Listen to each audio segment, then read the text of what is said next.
All right. Welcome to We Need Wrestling, everybody. I don't have a can to open. Bret does. Oh, hold on. Let me open you don't my have can. to. You don't have to. I don't want to peer pressure you to open the can. Let me do it. Okay. Let me do it. Look what I can do. Yeah. There it is. That was a 3-clicker. It is. I'm surprised you're not drinking an Aussie Open lemonade over there. My Sheets doesn't have them. Oh no. No. It's what's your Sheets? the Larksville one. They They don't have them. Huh. The one that's right over the bridge. That's wild. Yeah, they don't have them. They have every other flavor. That's like a new one too. Yeah. They just built that. They burned down Reese's Classic Pizza and then they put a Sheets there. I may have drinking all of them. Who knows? I need to fucking get on somebody's asshole about it. That's true. Not somebody's asshole about it. Oh yeah, I'll in it too. Welcome to We Need Wrestling, everybody.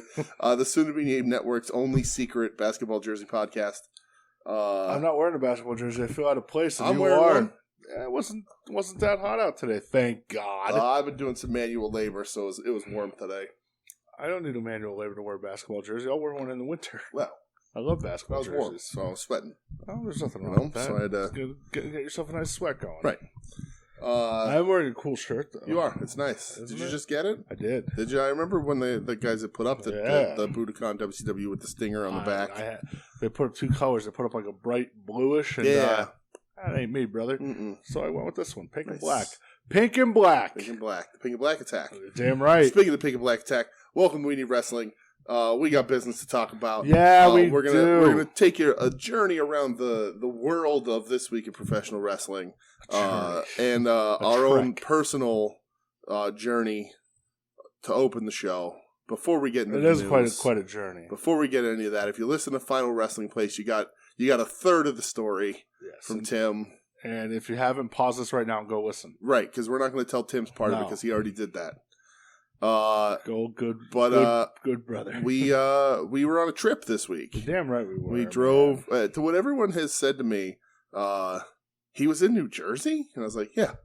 I'm like, well, that's weird. I'm like, yeah, you know what? It kind of is, especially when it was like there was nothing else around. It was just like a strip mall with like a flew there for that. Yeah, it was a Dunkin' Donuts, a mediocre at best cheesesteak place. What was it called? Fat Bills or something? Fat Bellies. Fat Bellies. That was it. No, it wasn't Fat. I don't know. Fat bitch. And then Pandora's Box toys and collectibles, or Pandora's Toy Box. What was it called? Yeah, it's Pandora's Toy Box. Yeah. All I know is I'm very happy that is not close. Yes. Because, oh boy. Did you see the collections they got in today? Sure did. Craziness. Uh-huh. I imagine when they post that, collectors just immediately fucking go there and gun that shit. Oh, I'm sure. Just gobble all that up. Or people message them like, yo, hold this for me. Right, you right. know. Yeah. But, all right, so we went out to New Jersey with Tim. Tim came up to the palatial estate, the compound. He sure did. For some hangs. Spent the night and survived to tell the tale. I fed him potato pancakes. That's true. And we what else did we eat that night? I don't remember. Pizza. Chicken wings. Oh, that's right. Yeah, yeah. The normal. The usual. Right. The food they'll bring to the house up here in the compound. Yeah. And so the Sunday we woke up bright and early and went to meet Mr. Hitman. Yeah, we did. He flew in from C2E2 to Pandora's Toy Box in Lafayette, New Jersey. Not far from your house. Was it an hour and a half? Hour and a half. Yeah. Not bad at all. No, 70 miles or so. That's nothing. Easy ride, mostly on 80. Not bad at all. We've driven farther for less. Sure have. We've driven a lot farther for more. Waited in line for about 3 hours. 3 hours. Longer than that. Well, so all right. So it was supposed to be at noon. A week before, they announced that it was pushed back to 1, which we saw. Plenty of people in line didn't, and one guy in particular was like, it got pushed back. Yeah. What the fuck? So we got there about 11:15, knowing that we wanted to get good spot in line. They sold out 300 tickets. We didn't want to be at the end of the line because Mr. Hitman signed in autographs all day. As you put it, I don't want to see what he looks like at the end of a 3-hour autograph signing. Right, exactly. So I'd say at the end, but all said and done, we were about in the middle Middle. I'd say we were middle. I'd say middle, especially by the fact that when we got in there, we were the cutoff. Yeah, for the first session. Right. We could have got a little quality time with Hitman, but we didn't. You know, I didn't want to go bother him. Right. Let's let him have his break. But he wasn't really into the break. That was their idea, not his. Yeah. But anyway, he gets there about 1:30 because we're on Hitman time.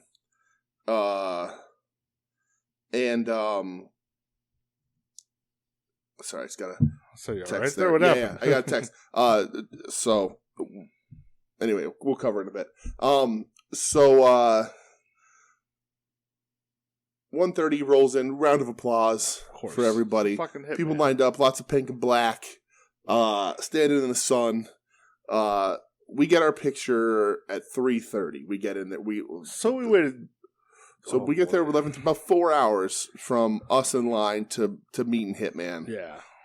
Which it didn't feel that long. You know, it's waiting in line. We got in the shade. Thank God we were in the shade the whole time. Right. Didn't have to stand in the sun at all. You know, and like just sort of hung out, bullshitting, whatever. Piss up to my eyeballs when we finally got to that Dunkin'. Right. Oh, man, did I let loose. That Dunkin's the strategic spot there. For real. That was good. For a little real. Pineapple orange refresher. I don't even like mango or whatever. Yeah, or that's what it was. Pineapple mango. Loved it. Yeah.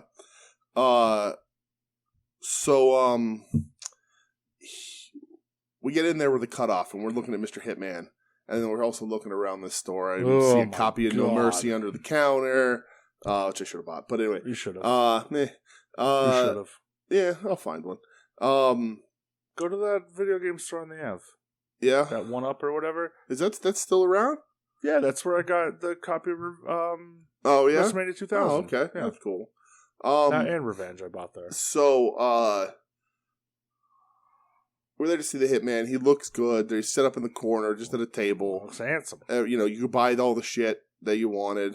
They had the glasses. They had the Simpsons toys. They had most of the WWE figures you could buy. They had a lot of them. Yeah. They had a lot, not all. A lot of 8x10s. A lot of 8x10s. Right. I think if you didn't bring anything, you would have got an 8x10 for free, like as part of the deal. Yeah. Magazines, all that kind of stuff. So we're in there. We're waiting in line. We get up to the Hitman. He's got a paint pen ready because he's a fucking professional. He is, man. Right? And we're all excited. We're talking, I'm still, freaking out over it. Right. We saw Macho Man, the real Macho Man, before we got in there. Yes. Alive and well. Yep, right. Absolutely. Thinking. And so I'm first. I'm in front of you guys. I get up to the Hitman, and I'm getting the Simpsons thing. We talked about it on here, but I'm getting the Simpsons thing signed that you very nicely got for me. And I get up, and I all day I'm thinking, what am I going to say to the Hitman? Yeah. Right? I've been thinking about it since we bought the tickets. Right. Joe wants us to call him Mr. Hitman. Yep. I'm thinking, am I going to call him Mr. Hitman, or am I going to go? You got one shot at this. You got to, you want a reaction. You want a story to tell. We had that great story with Jake Roberts where we mentioned Scranton. He was so cool to us. Yeah, and he was awesome. Took that extra time, stood up, all that, gave us 2 pictures, all that shit. Yeah. Jake was incredible. Yep. Granted, Jake didn't have 300 people in line for him. We were the only people in line for him when we got there. Yes. At the time, he had people. By the time he was done bullshitting with us, he had more people. But anyway, so I get up there. He's sitting at the table, and I slide the Simpsons figure in front of him, and I look at him as he grabs it, and I said, "Ric Flair doesn't have one of those, does he?" And I can't do a Hitman voice. Tim does an excellent Hitman voice. You do a pretty good one. I could try. It's fine. You can do it for your end. I won't do it for my end. What does he say? And he says, no, he doesn't. And he never will. No matter how many people he chops. Yep. And he gives that Hitman smirk. Right. And I got Hitman to laugh. I made him happy. A lot of people I saw people posting a couple days later.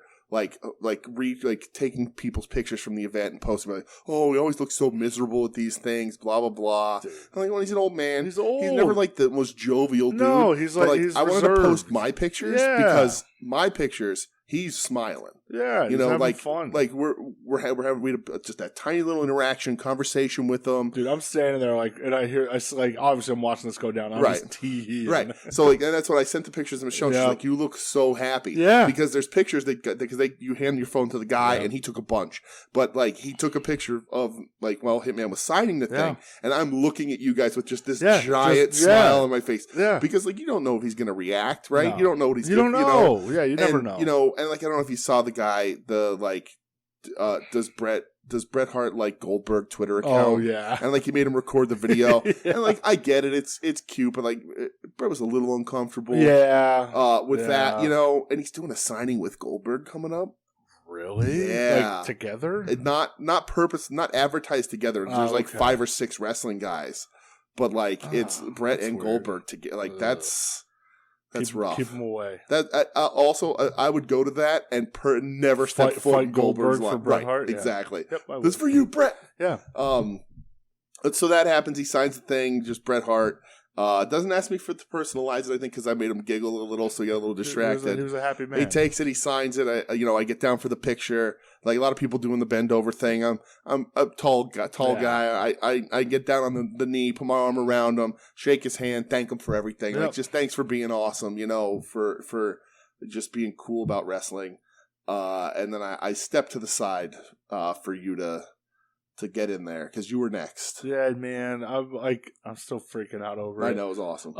Yeah, dude. I was just like, hey, shook his hand, said thank you so much for doing this, and thank you for literally everything you've ever done. And he was like, oh, thanks for being here. I can't do a good Bret. I've been trying all week. It's good enough. And I kind of froze because I'm in awe of fucking Bret Hart, and I was like, yeah, my name's Bret too. And he just looks and he goes, oh, it was 1 T or 2 T's. So I said, oh, I'm 2.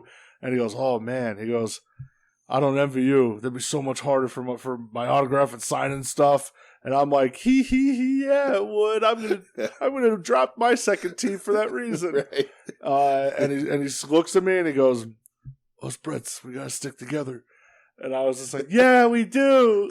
And so yeah, same thing. I took the picture and just I gave him the brother shake because I was like, I don't want to hurt this man. And so he signed my figure and he looks at me and he just goes, you want me to make it out to you? And I go, yeah, of course.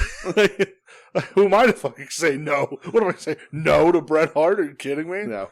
And he signs it to Bret Hitman Hart. And I was just over the fucking moon.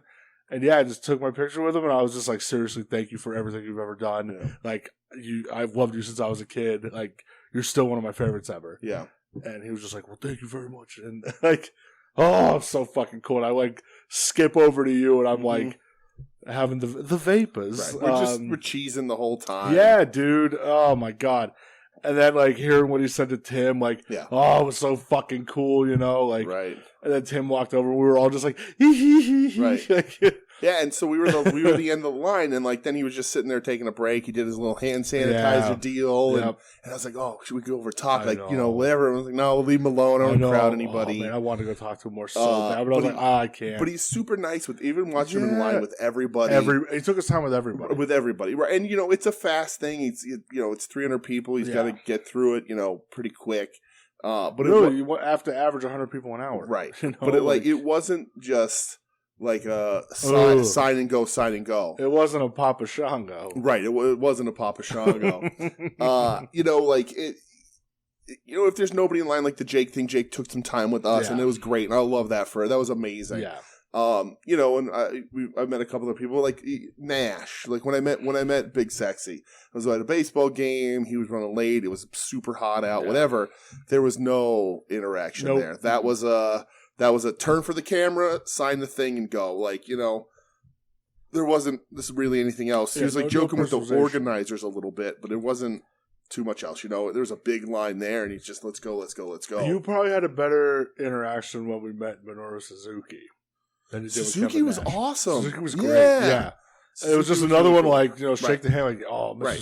thank you so much for everything. Right. It's an honor. He's just like, oh, thank you. Yeah, Like, it was cool. And that, and Nash is fine. I get it. I'm not, I don't need any of that. I was real nervous to meet Nash. Like, Hall had just passed. Like, it was one of his first signings. Right. Back, like, it was supposed to be with Hall. It was supposed to be them two together. Like, it was just sort of like, okay, that whatever. Fucking bobblehead. It was those two. Right. And so I'm not blaming it, saying, oh, that sucked or anything. It was awesome. I'm glad to meet him. I shook his hand, thanked him for everything. We did the fucking wolf kisses.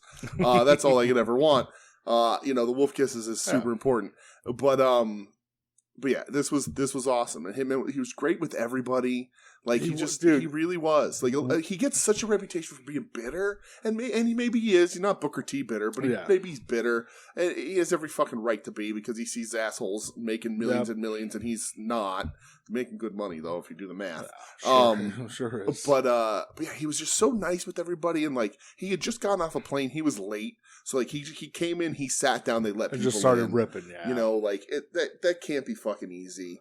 No, it's tough. And he's 65, signing 300 autographs in a couple hours. Like, that's a lot of fucking work. You gotta be smiling, like, sometimes you don't want to be nice to people. No. Fun with them, and I'm sure some people are stupid and said dumb shit. Yeah, I'm sure, like, people trying to get a rise out of them. I'm sure somebody was like, oh, how about the screw job? Whatever. Like, and I was like saying, like, oh, what do I want to say? I love that Ric Flair, the Simpsons. Absolutely. Ric Flair's never on Simpsons. Yeah. Dude, I remember, like, when we saw that video, you were like, I need this. I did. It's just what like, we talked about forever, like, oh, I'd love to meet Bret Hart. Right. And, he's like number one. Like, I have like a bunch of old magazines, thanks to Joe and Adam with him on the cover. I was like, oh, I'd get this. Oh, maybe I get this figure. And you're like, no, this is what I'd want. Right. It's and everything just cool worked out perfectly. Right. Man. And that's the thing, like, I was trying to think, like, what do I say? Because I was also like, part of me was like, you walk over and be like, hey, look like Vince fucked Vince, huh? Yeah. And whatever, but I was like, no, I said the thing about the Simpsons. I got his the perfect. Bret Hart, you keep it classy. Right. I got the perfect response that I wanted from it. Like, everything about it was great. Yeah. We shopped around the store a little bit. Oh my god, dude, that store is fucking dangerous. I could have spent so much more money. Yeah, easily. I'll keep an eye on it for other signings and stuff. Oh, you don't want to go see Jerry Lawler this weekend? No, I don't at all. Especially because somebody in the line behind us was talking about how great Jerry Lawler was, and I almost chimed in. Yeah. About how much he fucking sucks. Yep. But like, there's the Chainsaw 2. They're doing that in a couple weeks. It's cheap. There's no advance tickets. It's at the door. Yeah, but the dude's in full leather face. Which is kind of sick. Full going costume. On, hey, why not? Like, they're $40. It's an hour and a half fucking ride. It's not bad. Could walk away with a fucking figure too. Yeah. Nothing wrong with that. But like, I think Angle's gonna be there. Like, that's not my dude, but I like him.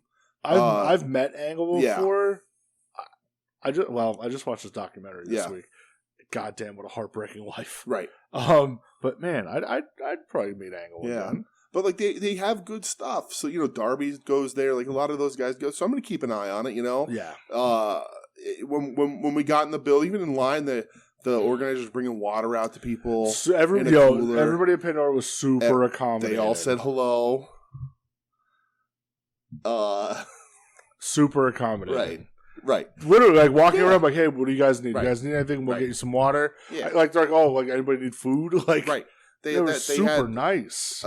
Some stuff behind the counter I asked about. They talked to me. They had some cool custom LJNs. Oh, those are nuts. I should have bought that Abbey one. You should have. But yeah, it was a really cool store. Tons of shit.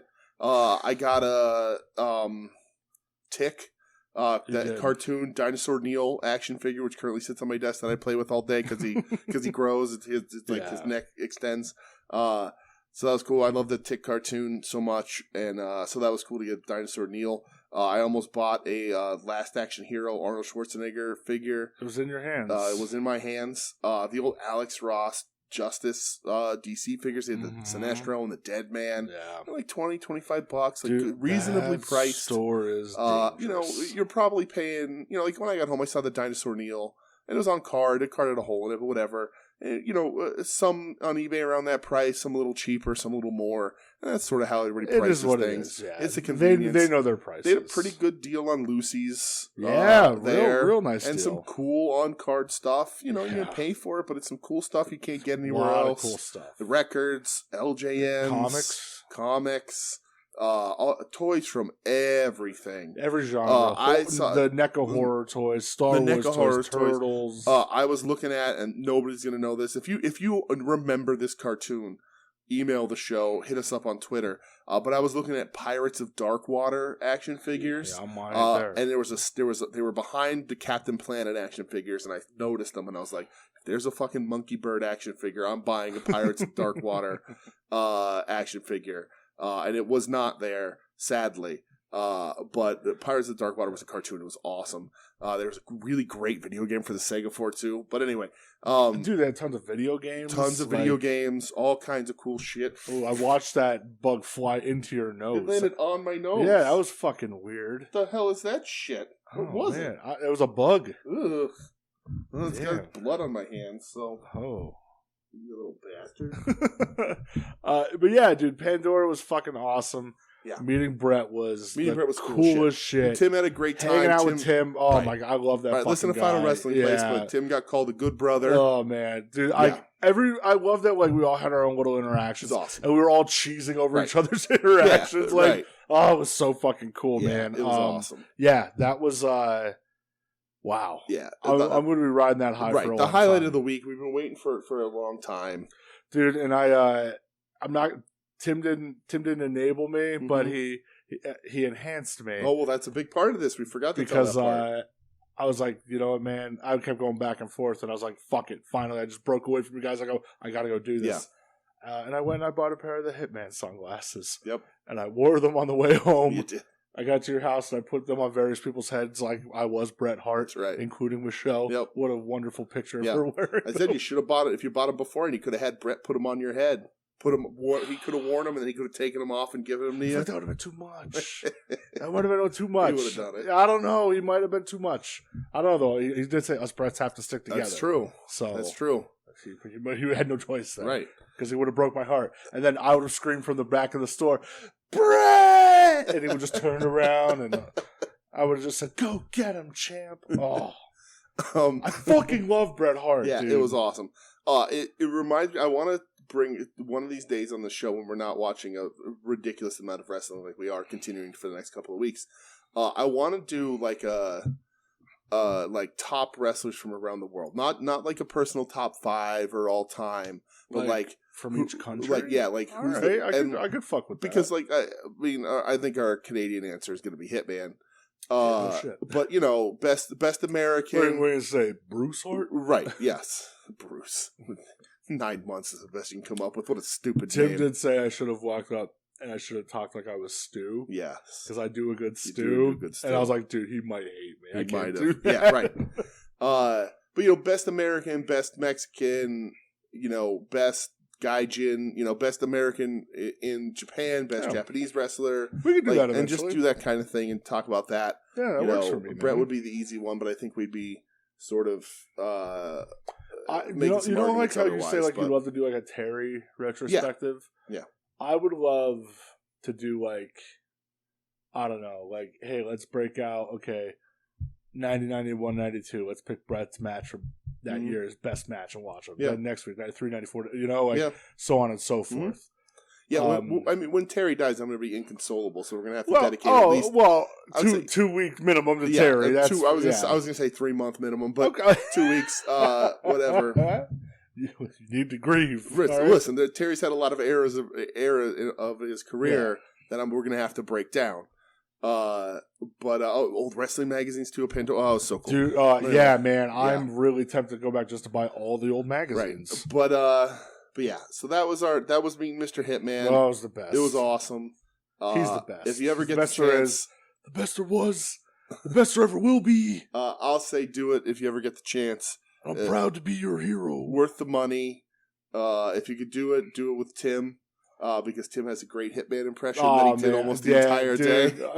I couldn't stop talking like it. Yours is good, his is great. See, but Tim's like, mine is just Marcus doing it. Yeah, because Marcus has a really good Hitman. Right, Bill Goldberg. And now I'm like 3 pass downs here trying to do the Hitman, and I'll get there eventually. Right. It was even so funny when we went for cheesesteak. Somebody who was in the signing came over and was like, "What'd you guys say to him?" Yeah, I know, right? Yeah, the guy was awesome. And he's wearing his Hitman shirt. Everybody like, was just really sort of pumped. Yeah, like, dude, nobody was really like an asshole in line. Like, everybody was just like, "Fuck yeah, dude, we're all meeting Bret Hart." Right. Today. We got a picture with Macho Man when we were leaving because he's still in line. I saw his picture. I did. Yeah, he's got the belt. Bret was just kind of like, why do I don't understand it, but whatever. It was a really good outfit. He was great. To hold the belt and he was cool. He was cool. He looked the part for sure. I just don't know, why. What?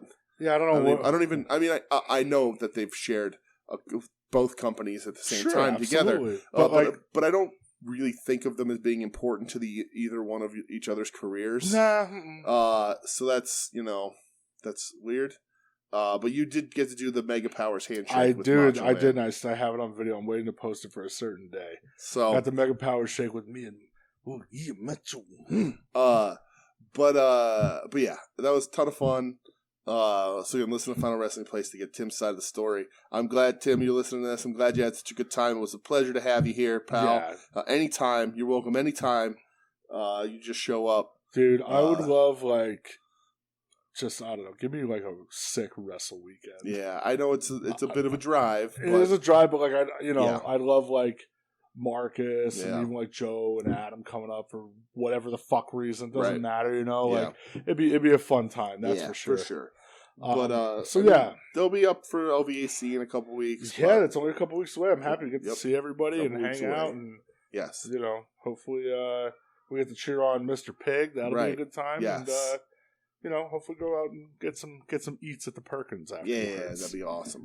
So, all right, I guess we'll get into, other shit. Yeah, we got some news to talk about. Yeah, a couple random fucking returns. Yes. So, SmackDown, I didn't watch SmackDown, but I did catch the end of it where Karrion Kross is back with Scarlett Bordeaux. That picked up steam this week, and boom, what do you know? There they were. Karrion Kross, as Broski has heat with him because he has a great head of hair. He's like, why the fuck have you been shaving your head this whole time? And then on Raw, Dexter Lumis is back, apparently causing car accidents. Weird. Now Raw, there was a couple things I did watch. Who was it? Ciampa versus Bobby Lashley was real good. They did another cool package on the U.S. title, and Ciampa came out wearing a Harley race robe. I saw. I was like, whoa. Yeah, right. That's the cool. Harley race robe. The blue and white. They're the blue and red split. Dude, I need a Harley race elite in the worst way. Yeah. In that old gear. Yeah, they've only done King, right? King. Yeah. And it was that super limited release. Yeah. I need Harley race. Why not do that Harley? Don't know. I want to. That's weird. I'd love to hit up Mattel and be like, "Hey, what are you guys doing?" We got the classic superstars. It was in our hands at Pandora. I feel like I feel like the day I buy it, a week later they're on. You can find it, Lucy, for reasonable. I know, man. I was looking for a while. I've been kind of secretly just infatuated with Harley race lately. Okay, and man, he was the best. Harley was awesome, and every aspect of Harley fucking rocked. Yeah. And I think it started when Joe did his Harley race. Somebody take the damn money promo. Yeah. Kabuki. So yeah, all of his fucking guys are showing back up. Right, he's making the main roster as NXT. You kill my NXT, I'm gonna get you out of this company, and then I'm gonna bring my NXT to the main. Crazy. No Gargano, right? Everybody expected Gargano. Well, now everybody was saying Gargano. I was like, okay, maybe you drop Sasha and Naomi coming back because apparently they're good as back. Yeah. I was like, oh, maybe you swerve and if you have Bray Wyatt back as the Fiend, that's picking up steam too. Right. So who knows, man? Right. This shit's kind of wild though. I don't hate it. No, from what I've watched, it's been better. Yeah. It's I'm still not fully ready to recommit. Especially because I'm enjoying what I'm watching now and I don't have the time to add on to all of that. Yeah. But it's in my periphery again. And prior to the last couple of weeks, I couldn't tell you a single thing that was going on. Yeah. And I'm at least aware of everything now. Plus they're doing a women's tournament for the women's tag titles. Right. And Dakota and Io Sky are just fucking fucked up Dana Brooke and Tamina. Oh, yeah. That made me happy. I saw that... one of the matches coming up is the true shooter of NXT, Xia Li, in a tag match. I don't remember who she's tagging up with, but she's facing Aaliyah, so Aaliyah better watch her fucking face. She's gonna get a fucking shot. I better not have heat, brother. It's a true shooter. So also in WWE news, John Laurinaitis is officially gone. Yes. Johnny Ace, rightfully so, man, officially out of there. Johnny Ace is a fascinating character for me because when I saw he got fired, I was thinking about him. Because, like, I've seen a lot of Johnny Ace matches because he was in All Japan in the 90s. Yeah. So he's always there. A fucking dynamic dude. Right. But he's always surrounded by the greats over there. You know, he's tagging with Stan. He's tagging with Kobashi. He's always around. And he was just never good. No. He's boring as shit. Yeah. Everybody took the Ace Crusher. It was the only exciting thing ever about Johnny Ace. So good riddance. Hopefully the Bella Mom leaves your ass. I hope so too. Johnny Ace sucks. But that's a good... I want to segue into something, Brett, really quick. Okay. That's a bit of a spin-off from that. What do you think you could buy with $20 million? I'd buy Mattel to make me a goddamn Harley Race Legends figure in the blue and red robe. That's for sure. Because more Vince McMahon payments came out this week. I'm happy you said it because that was my next snoop. Was it? Mm-hmm. And he's at like 19.6. So I'm running up to $20 million. Yeah, there's going to be more. 20 million doll hairs. That's a lot of money. It's a lot of fucking money, man. Right. I think somebody said it cost Dwayne The Rock Johnson less to buy the XFL. Right. It cost him less to buy WCW. Oh, he bought WCW for what, $2 million? It was something super cheap. So I have a list here. I'm gonna run over this list really quick. Okay. Of all, these are things you can buy with $20 million, not for $20 million. You can get these things. You can buy a lot of shit with $20 million. If you have $20 million, you can get a floating seahorse in Dubai. I don't even know what the fuck that is. It's a house that sits on the water. And has a main sea level deck and a lower level, which is completely submerged underwater. I don't know if I like that. $1.8 million. Okay? You can buy a Bugatti. The Bugatti Chiron. I woke up in a new Bugatti. For $2.6 million. You can buy a 4-bedroom, 3-bath home in Orange County, California for $2.3 million. You can buy a doomsday bunker in Texas for $1 million. God. You can buy a Greek getaway villa, Bob Villa, on the Blue Coast. 5 bedrooms, 5 bathrooms, whole estate covering 8,000 acres, $2.2 million. That's a lot. You can get a Richard Mille RM 5602 Sapphire watch for $2 million. You can buy a Lear jet for $2 million. Damn. Right. You can buy a Zamboanga yacht. I thought you were going to say a Zamboni. For fuck yeah. For $1.1 million. I'll buy a Zamboni. Taste of Diamonds champagne. $2 million a bottle. Oh it has a Swarovski crystal on it that's shaped like the Superman logo. You can buy, for $2.6 million, a Spanish holiday home. You can get all of that for your $20 million. Oh, yeah. Yep. You can also just blow it on one giant dumb thing. Or a bunch of little mini affairs when you're already a super rich guy and you can just probably just go get your fucking dick wet anywhere else. Go get your dick literally wet. Anywhere else and not have to pay hush money and $20 million. Go and get it wet. But whatever. What an idiot. Good riddance.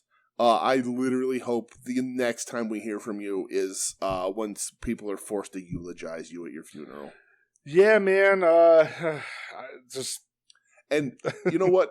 Tripp's bringing back his old crew. I'm a fan of a lot of those guys. I love Dexter Lumis. Oh, it was great. Is he going to work on the main roster? We'll see. Who knows? Cross ain't my dude. No. But he deserves a shot not dressed like a fucking gladiator. He deserves a shot not being fucking dead on arrival. And the thing that they're doing with Cross that I liked was, we talk about this all the time, if you want to book a guy, if you want a guy to be a star, book him like a star. They didn't bring Cross out and have him beat somebody in the first match. They put him in a main event program. Jump in the number one contender. Right. Setting him up to face Roman. if you book somebody like a star, the audience will believe that he is a star or her as a star. Yeah. And you can run with that. Doesn't always work. Doesn't mean the crowd always going to get behind it. No. But WWE crowds like that fucking idiot. So go ahead. Yeah. We'll see who else comes back. Ciampa's looking great. Ciampa's We'll see who else nice he brings run. back. Lots of drama about Miro and Andrade. Liking a tweet about how they were better treated in WWE. Yeah. A fucking clickbait bullshit nonsense drama. Yeah. Those guys are under contract. They're being paid well. They're being used pretty good. Yeah. And they'll have their spot. Don't worry about it. Yeah, they'll be fine. It's just interesting. Lots of crazy shit like that. But we'll see. We'll see what happens. But it'll be interesting to see who else gets fired. I'm surprised Kevin Dunn isn't gone yet. Yeah, apparently they said they're going to try to make it work, but we'll see. Yeah. Judo Gene LaBelle passed away. Rest in peace.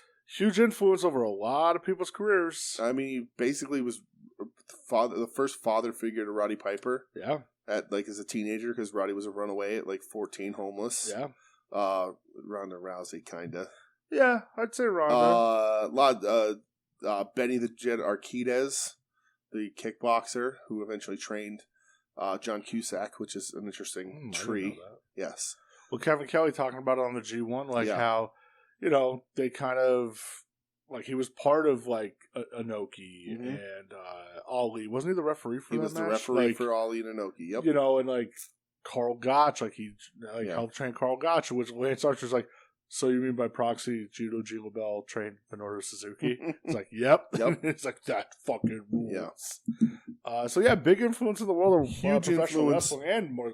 Right. It ran arts. NWA Hollywood in California for a while. One of the world's most legit tough guys.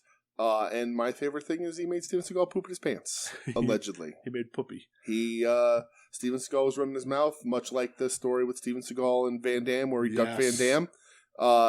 Running his mouth, saying nobody can beat him, he can get at anything, and Gene put him in a hold, and Seagal kept running his mouth, so then Gene put him in the hold for real and dropped him.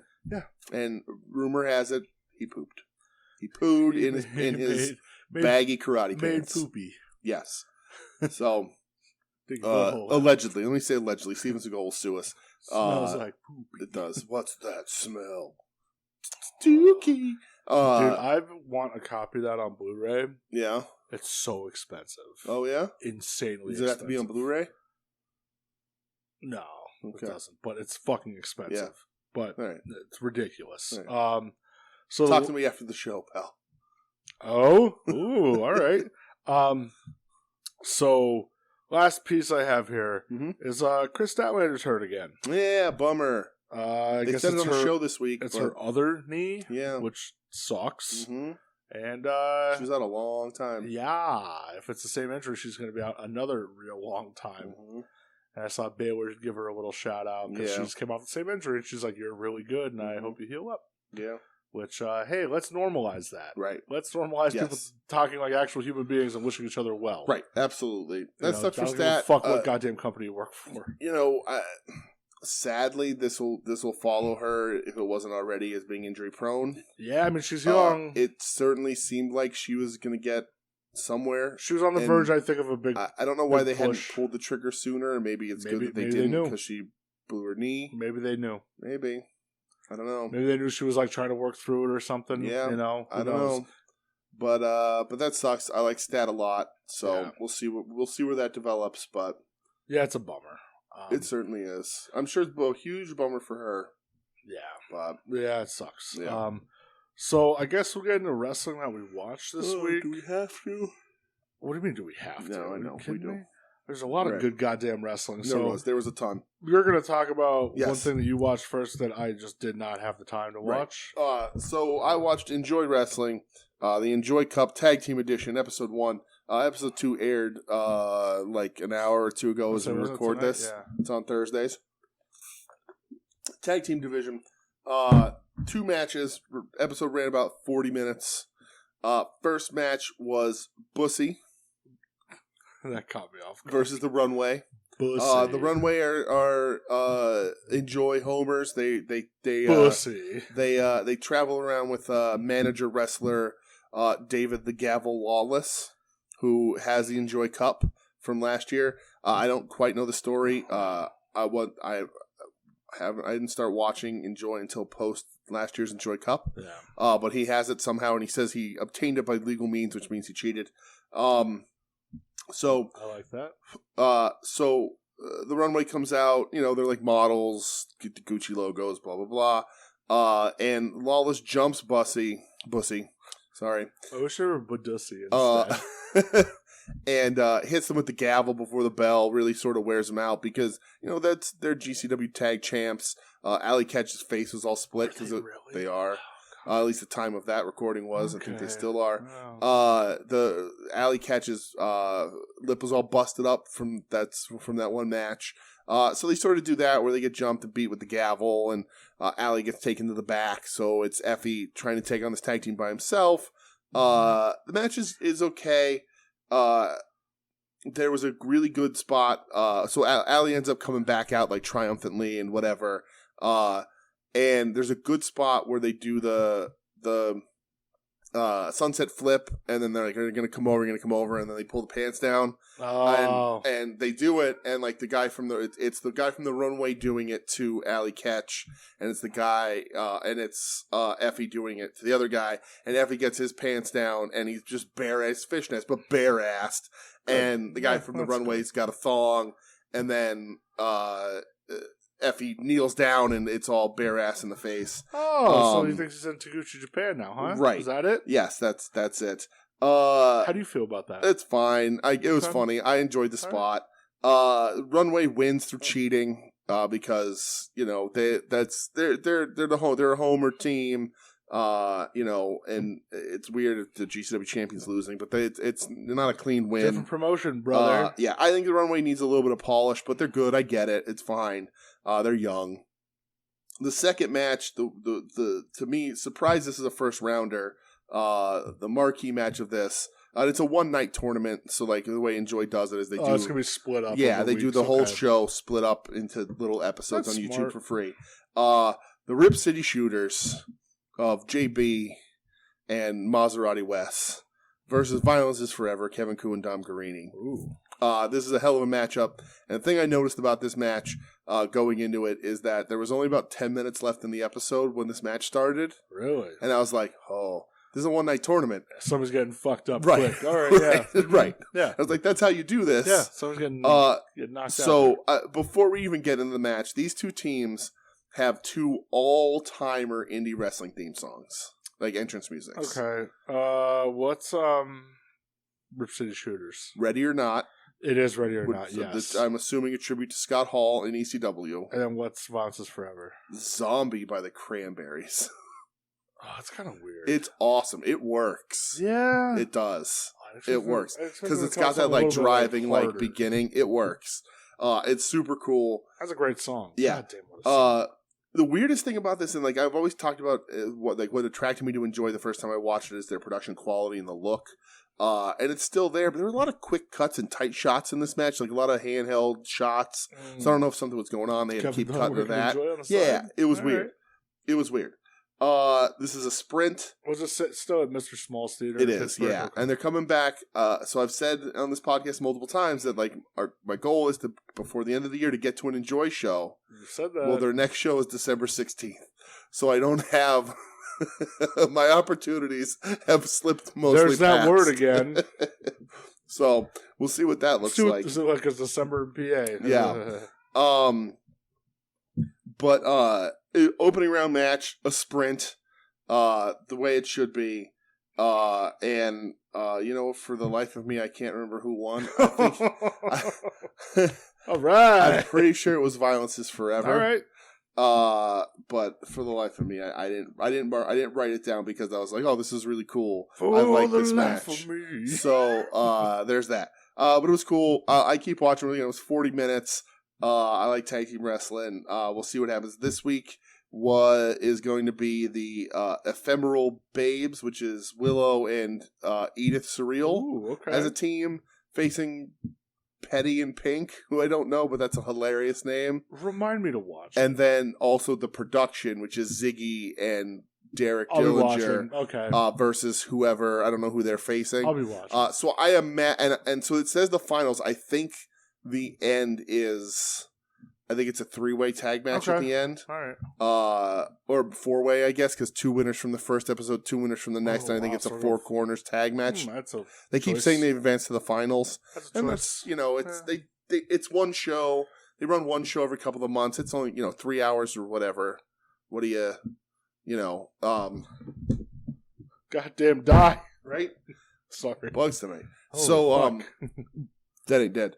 It will be eventually. But it will be. Yeah, they're fun. 30, 40 minutes, because they break it down into 3 or 4 episodes. So that's always fun. The last episode will be just the main event. So yeah, I have to remember to watch it. They're fun. It's been a busy week. The match from last year, the Edith Surreal Ziggy Haim match was amazing. Yeah. And that's sort of what hooked me. You don't get that every time. It's an indie show. It's it's a small indie. It's what it is. You kind of you're not expecting 5-star matches out of these undercard matches, but they're entertaining and they're fun. Yeah. And the crowd's into them, and they have the whole thing put together, which is really nice. And it's free on YouTube, so just look up Enjoy Wrestling, which is dope. I like that. It's awesome. So, but that's it. That's all of Enjoy. I guess we'll get into AEW then, because outside of New Japan, this is all I watched this week. Yes, me too. So it was a heavy AEW week because we have three shows. Yeah. Rampage, you had Moxley against Mance Warner. Yes. And people throwing a fucking shit-fit, pissy pot, pouty fucking... Right. I don't know who Mance Warner is. How am I supposed to know? You know how you're supposed to know? Do fucking Google, you asshole. You don't even need to do a Just Google. Watch the fucking intro video they gave him. That video was great. Yeah. You knew everything you needed to know about all him. you need to know. Somebody described him as Southern Eddie Kingston, and I was like, okay, I'll give that to you. I'm wrong. Yeah. But yeah, it's like 10 minutes. Mox and Mance just beat the shit out of each other. That's it. Right. Regal mentions how much he liked wrestling Bunkhouse Buck he on did. commentary, which was really funny. JR calls it the Flair thing at one point. Oh, for where the match was. Oh, okay, yeah. So when he's like, Mance won Mance Warner won the Battle Royal on that Flair thing. The Flair thing where he totally didn't pass out twice from dehydration because he was cutting weight because he wanted to be under 220. Yeah, but 75 years old and cutting weight through. But hey, nothing to worry about, right? Right, Conrad? Nothing to worry about. Christ. Just part of your master plan. Part of his master plan. Ugh. Yeah. Get fucked. It sucks I'm sour on him right now. Manser loves the business. Yeah, he's goddamn right. I thought this match was good. I like that Mox is a fighting champion. Yeah. I don't understand people fucking complaining about it. Let this shit happen. I know. Let it happen. It gets fucking eyes on another guy. Mance Warner. It's fun. Cool. It's fun. I know. People nothing wrong with it. And especially on a show like Rampage, which isn't booked that well, which isn't looking to get to pull in these massive ratings. You can fuck around a little bit and give us good stuff like this. If you want. And I saw again a lot of discourse this week. Somebody saying Moxley's my wrestler of the year, and they're like, why? Yeah. He's not that good. He has good matches. Are you fucking kidding? What fucking guy are you watching? Like you said, he's elevating everyone. Yeah. It's what the fuck are we doing here? But yeah, so Mox it's really interesting to me because I've complained in the past about the champions not working enough. Hangman didn't have enough huge matches. And he did, but I was yearning for a fighting champion regularly, and the rating system maybe get in the way, but you just do what I do and just ignore it. And it doesn't fucking matter. You have to ignore it. And there's just good entertaining matches that keeps a champion on TV. And I saw Cornette fucking complaining about taking the belt off of Punk or make an interim champion. What's the fucking problem? It Cornette makes hates sense. Moxley. It makes sense and it builds. Which is so stupid because Mox is his kind of fucking wrestler. Yep. But Cornette is just an idiot at this point. But it's refreshing, and then it's a built-in marquee match when everybody's ready to be back. So I don't know. I've really been enjoying it. I don't mind this indie talent. I don't mind watching a match that we know Mox isn't going to lose. Yeah. Who cares? They're fun. They're fun and they're entertaining. It's not squashes. He's putting on good matches with good random different people. It's just fun. Yeah, let him roll with it. Stop fucking complaining, people.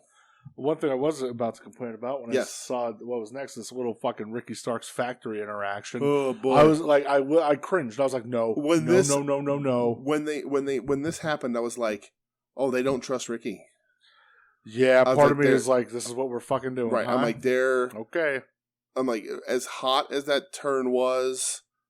I don't think we see Hobbs at all this week. We do later. But yeah, but like, as hot as that was, as how much of the crowd Ricky has behind him, and this is what you do with him first. I got real scared. It's a death knell. Real scared. It's an absolute death knell for Ricky Starks. You can't fuck this up. You cannot fuck this up, and the factory does nothing for nobody. No, it's a AEW dark faction. And more on them later because I cannot wait to talk about them Yes. later on in this episode. Yeah. Next, you had Takeshita squashing Dolph Ziggler's brother. Right. Just to give a little taste, like, hey, this is the Yeah. guy who's going to be facing Claudio tomorrow night for the Ring of Honor Right, title. give him a little win. It's funny tomorrow night, but it's the same night in that crowd, so Yeah. Takeshita had to go out and work 2 matches. Nothing wrong with that. No, it's fine. It's risky. Listen, I just sit through It's risky. Nemeth fucks something up and Takeshita gets hurt. That puts your whole Battle of the Belts in jeopardy. a But fucking Ring of Honor taping. yeah, Where I had to see Flip Gordon come out like 6 times. Mhm. They'll be all right here. Yeah. Next, those teams, I've been like we talk about here, like the Off of the Wild Samoan TV tapings. sure. They do 3 shows a night. Yeah. It's Woo. a lot. See the same wrestlers 3 times. Yeah, it's tough to keep Yeah. reacting. Right. Next I have is Dr. Danhausen. Dr. Danhausen. He's the best. The best friends all work better as trios. They Yes. decide that to enter the trios Yeah. tournament, and Dr. Danhausen is there. Dan. Ridiculous. So he did an interview this week. He was on a podcast called Hard War, and it's the singer from Twitching Tongues and the one guitar player from Harm's Way. Okay. They're just telling stories about, like, Yeah. tours and shit like that and shows and Mm-hmm. like Danhausen, the person, is like involved with like the hardcore scene and stuff. Sure. And they had him on, but they, like Colin, like he does some themes for AEW. He's in God's Hate with Brody King, Right. and they talked about like, hey, like how do you feel like when people kind of don't get you? Because he wasn't Danhausen in character; he was just normal Donovan Danhausen. Yeah. And they were talking, and he's like, I always laugh when people like kind of look at me and Orange Cassidy and like they scoff at it. Mm-hmm. It's like, yeah, we're different, but guess what? Like, we bring people in, Right. and he's like, do you know how awesome it is that like signings and stuff for people to come up to me and be like, yeah, like I found like my wife loves you on YouTube, Right. and like he's like, that's the point of this, Yeah. is to get more eyes on the product. So like once you're here, you find something else you like too, you Right. know. He's like, so I think we're doing our job, and he's like, I always laugh when people kind of like scoff at me, like myself and Orange Mhm. Cassidy, because we're doing what the fuck we're supposed to be doing. Right.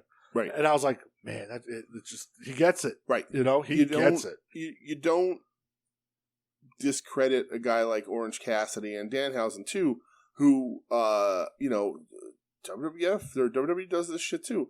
But when kids show up, and if you go to a WWF show, the kids are dressing up like John Cena. Yep. Or they're wearing they want their Rey Mysterio mask, Right. you know? When you're going to AEW, the kids are dressing up like Orange Cassidy. Yep. There's always at least one. There's usually more. Yeah. And you do not discredit that guy because he's putting asses in seats. Yeah. And it's just what it is. And it's going to be that way for a very long time. Goddamn right it is. And I love that they're still kind of loosely associated. Why not? Next, you had Madison Rain versus Layla Gray.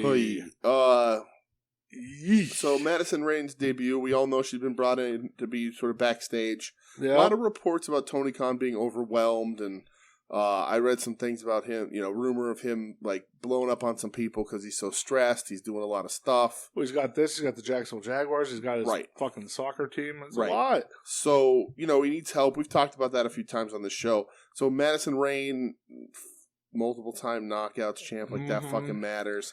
Ring of Honor, I guess. Not anybody I've ever given a shit about at all. But this is their in-ring debut versus Layla Gray. The best part about this match is Stoke dancing to Lay the Gray's music as they walk down the ramp. Yes. Because there's a point in this match where Madison puts on like a standing armbar kind of thing and like looks to the crowd for a pop, and the crowd does nothing. Yeah. Which does not bode well for the win. At this point, I was like, maybe just don't have a women's division. Madison the reaction Rain, to this match and her debut was so flat. I was like, maybe just don't have a Madison women's division. Rain. Her most popularity was in TNA in like I don't know 2009 to 2011 maybe. Yeah. Like I never cared for her. Right. She was like the third member of the Beautiful People, the Angelina Love and Velvet Sky. Okay. It's just like, Right. never did anything. Just for have me. Jade beat Punk for the regular title and just end your women's division. Sup, Jade. That's that. And then main event. Swerve in Our Glory. Mm-hmm. God, that's the worst name. Against Josh Woods and Tony Nese. Not a main event. I thought this was really fucking good. The match is good. Yeah. But like the problem that people always talk about on Rampage about how, it on paper it's this and that, and it needs to be booked better and it's not pulling in the ratings. I, for the life of me, would not put Tony Nese in a main event on any of my shows. You know what, though? I don't know why 2K continues to do it. He's not bad by any means. No, because this was probably the best match he's had since he's been here. But I mean, I get it. Throw your tag champs in a main event. Yeah. You want to try to build them up, make the belts important. That's what you're trying to elevate everybody. You know, like listen, Tony Storm versus Nyla Rose in the main event. No, but this, like, it's involving champs. Yeah, let them be in the main event. I'm cool with that. And I thought that this was actually fun. It was a fucking brawl. Josh Woods actually looked pretty good. Yeah. That Germany hit on Keith Lee on the tables was gross. Yeah, it was. That was a good spot. Marky fucking doing the table bump was fun. Poor Marky. Yeah, poor Marky, right? But what I like the best about Marky is whenever he does anything in a match, you can see him like scooping up artifacts and filling his pockets with whatever so he can sell it later. So he can glue it to a piece of cardboard and sell it in a plastic case for $50. People buy it. Listen, he's learning from like an all-timer carny fucking prick, so that's true. Yeah. But yeah, I thought it was a good main event. Mm-hmm. And then we got Battle of the Belts. Right, we watched this with Tim Saturday night. I have no notes on this because we were watching it with Tim. Not much. It's only an hour long. Yeah. So the 3 matches. Yeah, 3 title matches. First match was for the TNT title, Wardlow versus Jay Lethal. Yes. Do I think Jay Lethal should be having title matches at this point? No. But it's about as good of a match you can get out of Jay Lethal. Yeah, I agree. Do I think he got too much in on Wardlow? Yeah, definitely. Yes. And then Wardlow wins. They leave Wardlow laying when he goes to powerbomb Satnam Singh. Right. When he doesn't, he gets jumped. And get them away from Wardlow. Please. Right. Let's move this on. Wardlow's still way the fuck over. He is. Thankfully, he's not getting hurt by this. But yeah. The next match, the AEW Women's Title match, Thunder Rosa versus Jamie Hayter. Okay. I thought this was a very good Thunder Rosa match. It was. Because of Jamie Hayter? Yes. Jamie Hayter fucking rocks. She does. Jamie Hayter got her nose broken by Thunder Rosa's leg on a sick brain buster, where Rosa's leg hit her right across the face. What a wild happening. I know that happened. We kind of rewound it like, whoa, what the hell? Right. But this is probably the best Rosa match in a while. Watching this, I know Joe on Ed Oz talks about it all the time. There's a difference between sandbagging and having lead in your ass. And I saw this and I was like, I think Rosa's just not very good at jumping. Like she's just not. She's not a person who has a very good vertical leap. Yeah. And so I don't think the jury's still out. But watching this, I was like, she's tried. She just can't get over. Yeah. On some of them leaps. Jamie Hayter fucking rocks. Yeah. Jamie Hayter's awesome. She's so good, dude. At any moment you want to put that belt on Jamie Hayter, I'm not going to complain. I have a theory we'll talk about later. Okay. And then main event for the Ring of Honor World Title, Claudio Castagnoli versus Konosuke Takeshita. Right. Takeshita getting his first big chance at a world title over here in the United States. Yeah. Crazy main event. It was fucking incredible. Yeah. Finish is never in doubt. Right, of course not. But if they would have pulled the trigger, I would have said, yep, I get it. Yeah, for sure. Claudio goes over, he beats Takeshita, he retains. I love this, man. Yeah. This was awesome. Just Takeshita, like, being the same size, maybe bigger than Claudio. Like, maybe. he might be. Yeah. It was, whoa, to see Claudio in there with a big boy. Yeah. Yeah, again, Takeshita hitting dives. Right. Like, you know, it was so good. I'm anxious for a Ring of Honor something to sort of materialize so that it can be off TV. Yeah. But not this part of Ring of Honor. If you want to give me stuff like this, give it to me all the time. Absolutely. You know, this is sort of a newly formed dream match. Yeah. And yeah, I mean, it was awesome. When I saw, knew it was going to be. When I saw Friday night they announced this, I go, well, you got me fucking hooked. Right. Because these Battle of the Belt shows haven't been very good. Right. That got announced. I was like, whoa. Yeah. Might have been the best match I saw this week. Right. And then we forgot to DVR it, so we had to find it. Fuck, man. Like, AEW, do better. So they announced, this is on Dynamite, but they announced the third one coming up, or fourth one. Did they? Yeah, they did. Already? Yeah. Holy shit, that's quick. October, maybe, I think they said. That's a quick turnaround. It's a quick turnaround. And they're not doing good in ratings, so it's weird. But they must have some deal where, you know, they're getting the time from they probably get like a TNT. Quarterly special on a Saturday night. Right. You know, that's going to be death, though, because college football's coming up. Yeah. And the ratings are going to be even worse. Yeah, it's going to be tough. So, speaking of death. Yes. Dynamite. Coffin match. Yes. Brody King, Darby Allin. Absolutely. This was a fucking war. Right. So, wake up. I don't know about I mean, I think this is going to be continuing, but this is sort of the first little bit of payoff. It might be over. Of Darby isn't safe anywhere. And we get a chaos for opening match. That's the perfect word. This was chaos. Yeah, AEW does these really well. And they do them a lot with Darby because Darby's biggest skill is the fact that he can take a beating. Yeah. And look like he's dying. And Brody's biggest skill is that he's terrifying, especially when he's wearing fucking crazy corpse paint. Yeah. But yeah, this is just chaos. It's madness all around. Darby doing what Darby does, just getting thrown around like crazy. Brody hitting a gusher. Right, hits a gusher.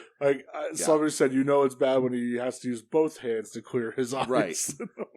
And then, the one thing, and again, this is a nitpick. It does not remove any stars from the match. But it would have been such a cool visual. They did a spot where Brody is supposed to bump into the casket off of like a dive or whatever. And he was just like a half a step on the outside and realized he couldn't do it, so he rolled out of it and he bumped next to it and whatever. See, though, because of the finish, I don't know if that was supposed to be the finish or not. Seeing the finish, maybe not. But like when I saw it, I was like, oh, he's so close to the casket, and maybe he realized he was too close to it. Maybe that's what it was. Yeah. But I think because what happens then is sort of would have worked in the casket. Is he bumps in the casket, Darby goes over to close the lid, and he goozles him and gets up out of the casket. That could kind of work. But again, it doesn't take anything out of the match. But the finish is perfect. Darby kind of, they go back to the chokehold, and Darby's choking him with a chain, and right. Brody does a great sell where he just lets go of the chain and just hangs there, right? Which looks like he's dead, and then lets go, hits the ground, falls down, boom, right in the coffin. Coffin closes. Yeah. Oh, such a good ending. Yeah, absolutely perfect. This match was fucking bonkers. Sting and Malachi Black interacting again. The thing where Sting comes out of the coffin was really cool. Yeah, it was great. It was weird. Like Sting was like waiting because it was like Buddy or whoever he was going to hit with the bat. Like he was like paused because like Buddy wasn't ready for it or something. But Sting's the coolest fucking wrestler on the planet. Yeah, forever. He's got half of his face corpse painted out. And his commentary pointed out, awesome. It's because of the mist. He got misted in that eye. At first, I was like, "Oh, he's doing the split with Darby again," but no, he's half House Malachi. of Black. But yeah, this match was awesome. It was exactly what you get out of these guys. Bonkers. The crowd goes nuts for it. The crowds go nuts for Darby anywhere he fucking goes. It's wild. You pointed out perfectly. You know that these guys are very good friends because of how much they beat the shit out of each other. Yeah, you don't let people you're not friends with do this. These two beat the fuck out of each other. Right. Bret Hart ain't gonna let Bill Goldberg do a fucking brawl with him anytime soon. Ain't gonna let him do anything, goddamn. Right.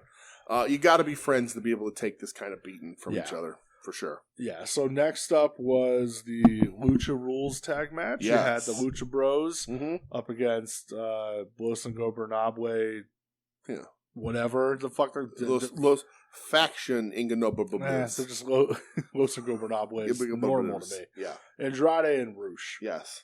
Taking true faction form by not taking off their merch shirts during the match. Well, Naito never does that during a house show, brother. Yeah, trying to sell some merch. Absolutely. I thought this was I love this match. Fucking awesome, dude. I knew you were going to because I'm like, oh, it's tag. You're gonna love this. Yes, it's Tornado Lucha Rules. Madness. I thought Andrade and Roosh looked better than the Lucha Brothers. Yeah. I'm not the biggest Roosh guy. I know you're not, but I feel like I think they looked a little better, a little maybe a little smoother as a unit. I don't know. Lucha Brothers still look good. Oh yeah, not taking nothing away from. But them. Yeah, I think this was more of a feature for Andrade and Roosh. Yeah. I can do without the Penta mask gimmick again. You're sick of it, aren't you? I am. I'm tired of it. I am. I hate it. I get it. I like the tying to the thing. But this is I think at least the second time, if not the third time in this feud that they've done this. Well, that's been the whole crux of it. Is like Andrade and Roosh are disrespecting them by taking the mask. Right, but they don't try and take Phoenix's mask. They've taken his before. But they have, but in this match they didn't try. Well, no, because they didn't take Penta's mask. Penta ripped he ripped it off to save him. But if I was Penta, I would just wear a second mask underneath because they're coming for it. Watch your Rey Mysterio tapes. Right, exactly. But it's fine. I get it. I could just I think the last feud Penta was in too, they took the mask off of him. So I'm just a little sick of it. Notice he's done with the Penta Escuro. Yeah, he's back. I guess just a Penta. He's a good guy now. Whatever. Pentagon Junior. Damn it. And yeah, I thought it was a really good match. I did too. I like the Lucha Rule stuff, but yeah, I can deal. I enjoyed this a ton. The thing about the mask thing too is that it makes more sense in this setup because it's four guys with ties to that that genre, that style of wrestling where all masks have wrestled matter. under a hood before, right? Where masks matter. Yeah. So it makes more sense there. It's just the fact that in the last feud it also happened, and I think the feud before that it also happened with Penta. So I think it's a little played out.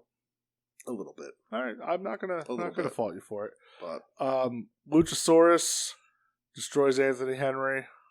Yeah. And then afterwards, Christian's cutting a promo about Jungle Boy, and Jungle Boy goes running in the back, and he gets saved or whatever, or he gets stopped by security, and then Luchasaurus comes running back, and Luchasaurus puts his horn in Pat Buck's eye or something. Okay, yeah. And that was the big oh man, that was Pat Buck. Yeah. Okay. We've seen him on TV before. Yeah. Why is Luchasaurus still dressed as bad guy dinosaur? He's got his little buddy back with him. Doesn't matter. Yeah. No, but it should. No, but it should. If you gave a shit about what you were doing, you would think about that stuff and do it the right way. I'll give you that.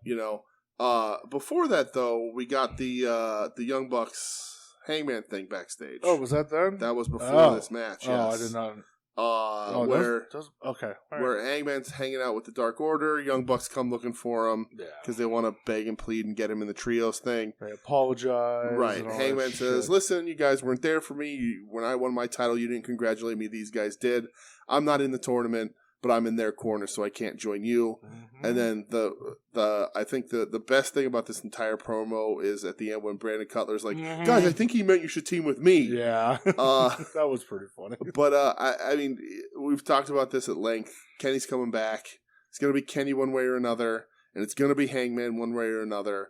I think they probably end up hurting. I would guess it's going to be the Beaver Boys and Evil Uno. And either they hurt Evil Uno and Hangman is compelled to join the team, or Evil Uno's you know what, this can't be a tournament without you. You take my spot to get back at them because it's got to be Kenny, right? Has to be at this point. So we'll see. That can go 1.5 million places. It could. Then you have the Miro promo after the Luchasaurus deal, right? Yeah, I guess so. Yeah. Yeah. Where Julia Hart shows up and Yeah. she's give in to what they did to you, and he's just no, I won't. Yeah. No woman touches me. Right. Which I was like, oh, does that mean we're going to get the debut of former WWE superstar CJ Lana Perry? When a blonde woman showed up behind Miro, I was like, her? oh, here we go. She's here. Was not thankful. No. Because Miro doesn't like her having an OnlyFans, so... No, I saw that. Yeah. She said he's very traditional. Well, hey, he's a traditional man. She's probably making more money on OnlyFans than he is in AEW, so... There's that. Out comes Team Ring of Honor of Jay Lethal, Sanjay, and Saddam Singh. No, sir. What? QT marshalling the factories before this, and I need to talk about this. I need to talk about this. I'm sorry, but I need to talk about this. Camarado's in a tracksuit and a bucket hat. And he's sucking a lollipop now, Right. and he shaved his beard. QT has a New York accent. He looks like an evil bowler. He's like doing like a mafia thing, and he's like, fucking forget about it. Hey, oh, look at you over here. Look at you there. I don't think it was that exaggerated. It was. It 100% was. Run the tape back and watch that back. I don't think it was that much. He wasn't fucking Tony Pepperoni. It 100% is that bad. I don't know. It is. It is. Trust me. Go back and watch it. If not, just take my word for it. But like he's doing like this weird, like the factory is like some sort of like mafioso thing. Juggernaut faction. Yeah. Get that shit out of here. Yeah, because weren't they like with the Will Hobbs like, oh, like we got your back or some shit? Yeah. And he's like, don't make your business my business or some shit. Like get the hell out of here with QT in the factory. I don't care if you've decided now to make them some fucking baloney boy nonsense. Get out of here. I don't fucking want it. Baloney Mafia boy nonsense. The pepperoni posse. The fucking spaghetti squad. Get out of here. Yeah. Not interested. This show kind of, we'll talk at the end, but there's a little bit of a rough middle here. Yeah. Because, FTR Wardlow. Yeah. They do that where, Lethal, Sanjay Dutt, Saddam Singh. Yes. Call out Wardlow. He comes out, and then FTR comes out with him, which...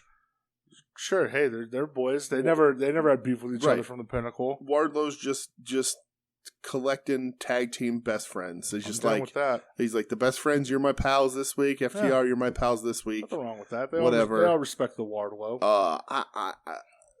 I can't wait for there to be Ring of Honor so that Jay Lethal's off my TV. Yeah, but whatever. Yeah, whatever. Then they have the Jericho Appreciation Society backstage. That was a fun little promo they cut. Yeah. The Dragon Slayer, Daniel Garcia, then AJ just choking out some random lady. Yeah. It almost became a TVMA segment during that. Almost. It's funny. Screaming and choking people out. Yeah, it's weird because like Anna Jay is so young and like not great at this. Her line delivery is real stiff and bad. Where she's like, "Hey, you." Yeah. It's like, real cheesy. She has that little like hitch in her voice. Yeah, still. It's real cheesy, but I like it. Yeah. But whatever. Sure. Why not? It's funny enough, I guess. All I know is they announced later in the show next Wednesday is going to be Garcia, Bryan Danielson, 2 out of 3 falls on Dynamite. They're doing that on Dynamite, yeah. Yeah. Whoa. Yeah, I wish if you could just extend that like a month and a week longer and they'd be in Philadelphia. Yeah, because us and Joe would just be on the edge of our seats right. the whole time. I love 2 out of 3 falls matches. But yeah, that's cool. But then you get Ricky Starks versus Aaron Solo. Yeah, I don't care that they used to be tag team. Yeah, doesn't matter. They were a tag team where nobody gave a shit. Nobody watched Wrestle Circus. Let's get this over with. Let's move Starks beyond these guys. Yeah, Starks way over. Starks is cool. The spear he hit at the end was really good. Yeah, Starks is awesome. Kind of gets cornered by the Factory and does the DDP run through the crowd. Right. Which, hey, right. Throw some red tape on him and jeans next week and there's your new favorite wrestler. Absolutely. And then Hobbs breaks the television because he's mad backstage over it. Well, sure. I would be too. Then you get the Gun Club and Grandpa Ass. Right. With he was real excited. Or like Billy Gunn's like, see, this is what I kind of missed the Acclaimed. Mm-hmm. I'm like, oh, that was quick. Like already missing them. And then when Danhausen shows up, Billy Gunn gets real happy. Mm-hmm. So it's going to be Danhausen and Eric Redbeard. Yes. Against these Beardhausen. two. Yeah, Beardhausen on That's Rampage. when Danhausen's like, I have the bearded man with me. I'm like, yeah, I know. I know. Everyone's like, who? Yeah. So that's Eric Redbeard. But I did like him saying Grandpa Ass. Grandpa Ass, and Stoke trying to recruit. Yeah, Stoke saying Grandpa Ass. Stoke trying to start his New World organization here. Yeah, and Billy Gunn's like, get the fuck away. Right. I mean, he's just trying to recruit everybody. It's the Hathaway family. I guess so. Yeah. Next, you get Hot Goldberg. You get OC backstage with the Truth Busters. Oh, yeah. Truth Breakers. The best part was OC doing high fives. That was it. The Truth Busters. Truth Busters. Slim J. Ari Davari. And Parker Bordeaux. Oh, yeah. Parker Bordeaux is going to be a big mistake. That is... Putting any eggs in the Parker Bordeaux basket is a big fucking mistake. Yeah, we'll see. It is. I watched him wrestle. He did something. I haven't watched him. What the hell did he do? I don't know. He was in NXT. No, I saw him recently. He was probably out Dark or something. I saw him do something, and he looked like garbage. Yeah. Yeah, I think it was just like gift out online or something. But yeah, that's a mistake. And they're in the trios tournament, which is super weird. Yeah, I know a lot of people are pissed about that. I get it because somebody's got to lose, right? But why not stack a tournament to really have it be the best? Who else was in that tournament, didn't you? Will Ospreay and Aussie Open. I did, yeah. Fuck, yeah. Yeah, super interesting there. Yeah, Jade and Madison Rayne. Making Madison Rayne look that strong against Jade is a choice. It wasn't good. No. I thought Jade looked fine. I don't. I did. She completely whiffed on that one pump kick. She did. Kara Hook. It was bad. But they made Madison Rayne look really strong, which is dumb. Yeah. Jade is still green, and she needs people in there with her that can help make her look good. I don't think Madison Rayne is that. But I think Jade looked fine. She whiffed on the pump kick at the end too. Thankfully, the camera angle was good enough for TV. But whose fault is that? Is the woman who's 36 matches in, or the woman they've brought in to help fix the women's division? I don't know. So, you shouldn't be missing on your finisher. That's all. Hey. You really shouldn't. Yeah. And then Ember Moon. Yes. I like that little reveal at the end, like her attacking Jade from behind. Yeah, that was cool. Yeah, I'll take Ember Moon versus Jade. Ember Moon ain't gonna win. No, maybe. Who knows? I don't know. Yeah. Maybe Athena will win, so then we can move Jade on to taking the world title off Thunder Rosa. Maybe. The interesting thing about Jade, too, is that she's been on TV. This is like her first match in a bunch of weeks. Yeah, a lot of people said they think she had COVID. Oh, yeah. Yeah. Okay. That makes sense. Yeah, because she hasn't really been wrestling. And, but... main event time. So we're getting Storm Rosa because stats eventually hurt, so Storm's the number one contender. Thunderstorm broken up, I guess. Whatever. Sure. Who knows? At this point, Rosa I think is having some good matches, but maybe it's time to shake it up. Like we just had that match at the paper at Forbidden Door. Now we're gonna have it again. Yeah, because they need to ignore their ranking systems. The rankings are. They don't show them on TV anymore. They don't fucking matter. No, scrap them. Yep, I agree. Scrap them. You can show their records. That's fine. Keep a record. Yeah, scrap the rankings because people use them to bitch too much. Yeah, scrap the rankings. Doesn't fucking matter. I agree. But yes, main event. Yes, AEW World Title Jon Moxley against the goddamn Lionheart. That's Chris right, Jericho, like he was asked to be. Coming out to fucking White Zombie Electric Head Part 2. Yeah. Which as soon as I heard the opening riff, I let out a fuck I started screaming. I was pumped. Yeah. Comes out with the leather vest, the fucking his pants that made it look like his old tights with the yellow. A new sort of facsimile edition of his ECW tights. It was ECW Chris Jericho. It was the fucking Lionheart. Right. He had the ponytail kinda, but that hair doesn't have the ability to stand up like it used to. No. But it was there. Early in the show too, they both cut two really good promos. I will say that. Mm-hmm. It sucks like looking over it, but man, they both can talk. Yeah. Dude, this match was fucking this was great. I was so happy through all of it. I was just screaming and just smiling. Seeing Jericho like that again, like right. I think it was Virtual Pro said like, take the outside of the ring shit away. He might be top 5 all time. We say that all the time. He guaranteed Hall of Famer. Absolutely in conversation for one of the best to ever do it. A master of reinventing himself. Yeah. Not a ton of other wrestlers have been able to do that and keep themselves fresh. like he has. And this was fresh seeing this again. Right. And like, he's willing to do this kind of shit because he knows it'll sell merch and probably give him a pop ski and they'll do an action figure of it now. Oh, man, they fucking better do an action figure of it. I will buy that. Yeah. But like, it's interesting. So like, he absolutely is, you can argue, if we were saying before about best from whatever country and stuff, Jericho's up there for Canadian wrestlers. Oh, 100%. Jericho's up there for all timers. Yeah. The cruiserweight stuff.